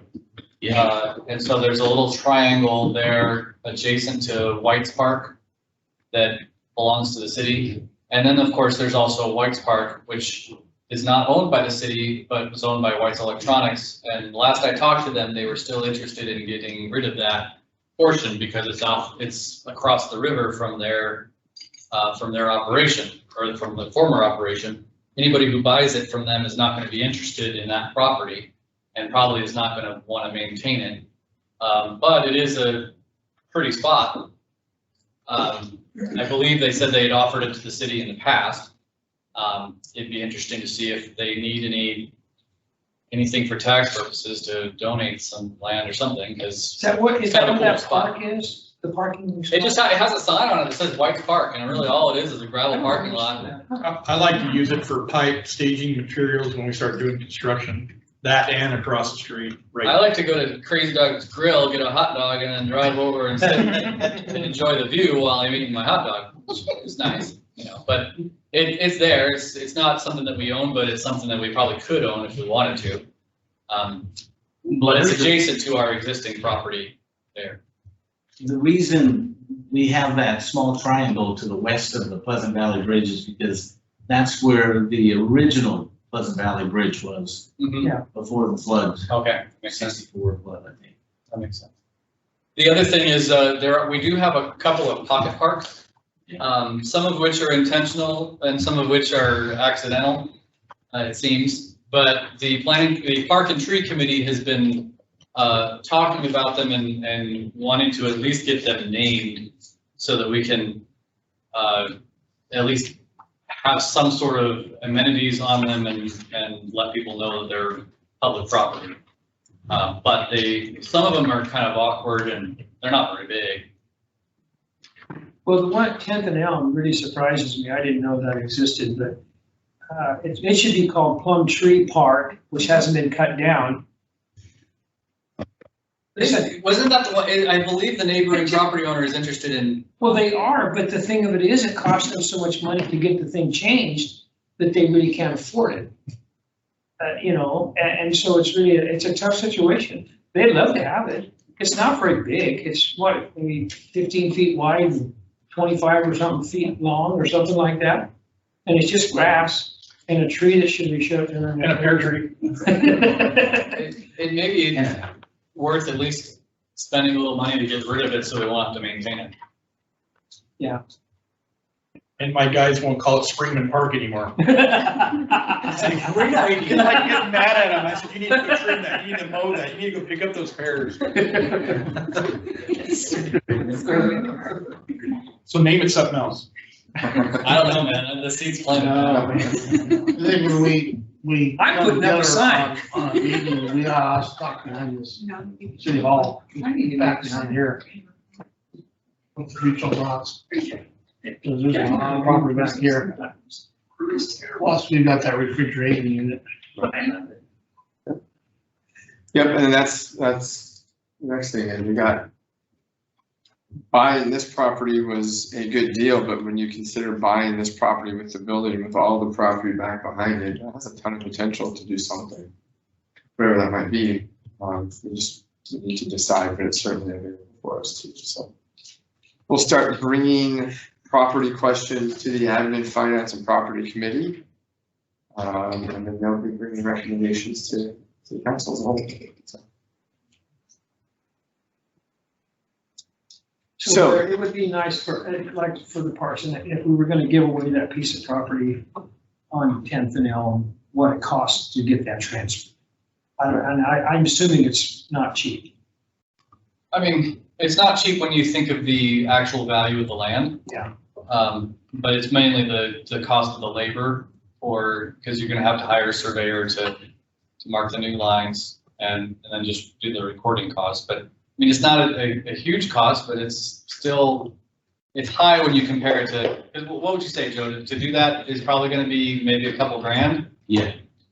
And the property is definitely not worth really that. No, it's not. But look at the annualized maintenance costs. True. Because it costs us annually to maintain. So if we're it. willing to spend, a couple grand to give away some property, then we can probably take care of that. Well, it wouldn't be so much though, Counselor, if we didn't have to pick up the pears all the time.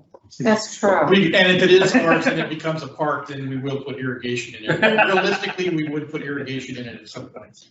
And possibly a bit. I think we can move on. We'll start selling pear jam. Yeah. Pear pies.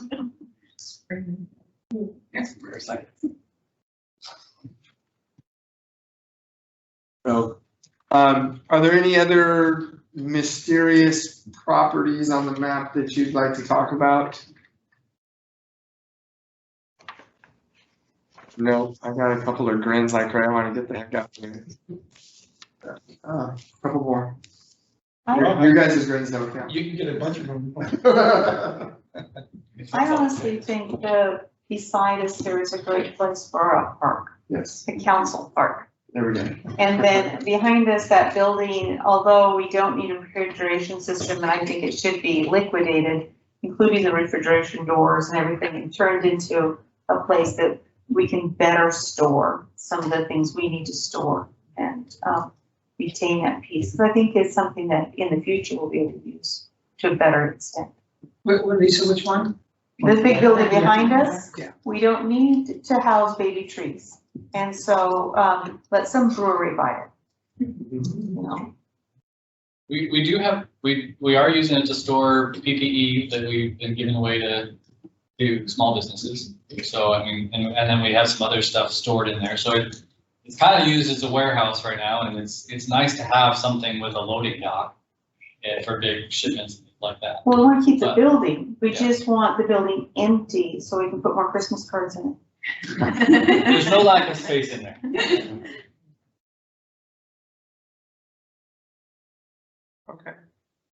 Well, that's all I had for tonight. Thank you for your patience. And we kick off tomorrow with Brandon, 9 a.m. Yep. Yeah, that means you guys get to eat at 8. Yep. I'm ready. So it'll be the riveting world of Oregon budget law and finance department annual report. So I hope you're not so excited that it keeps you from sleeping peacefully tonight. Brandon gets excited, but the rest of us are just like, hey, can I write that check? Yeah. Okay. So, thank you again. Have a good evening. Hey, good night, all. Good night. Hey, have a good night, Diane. I've got a bonus.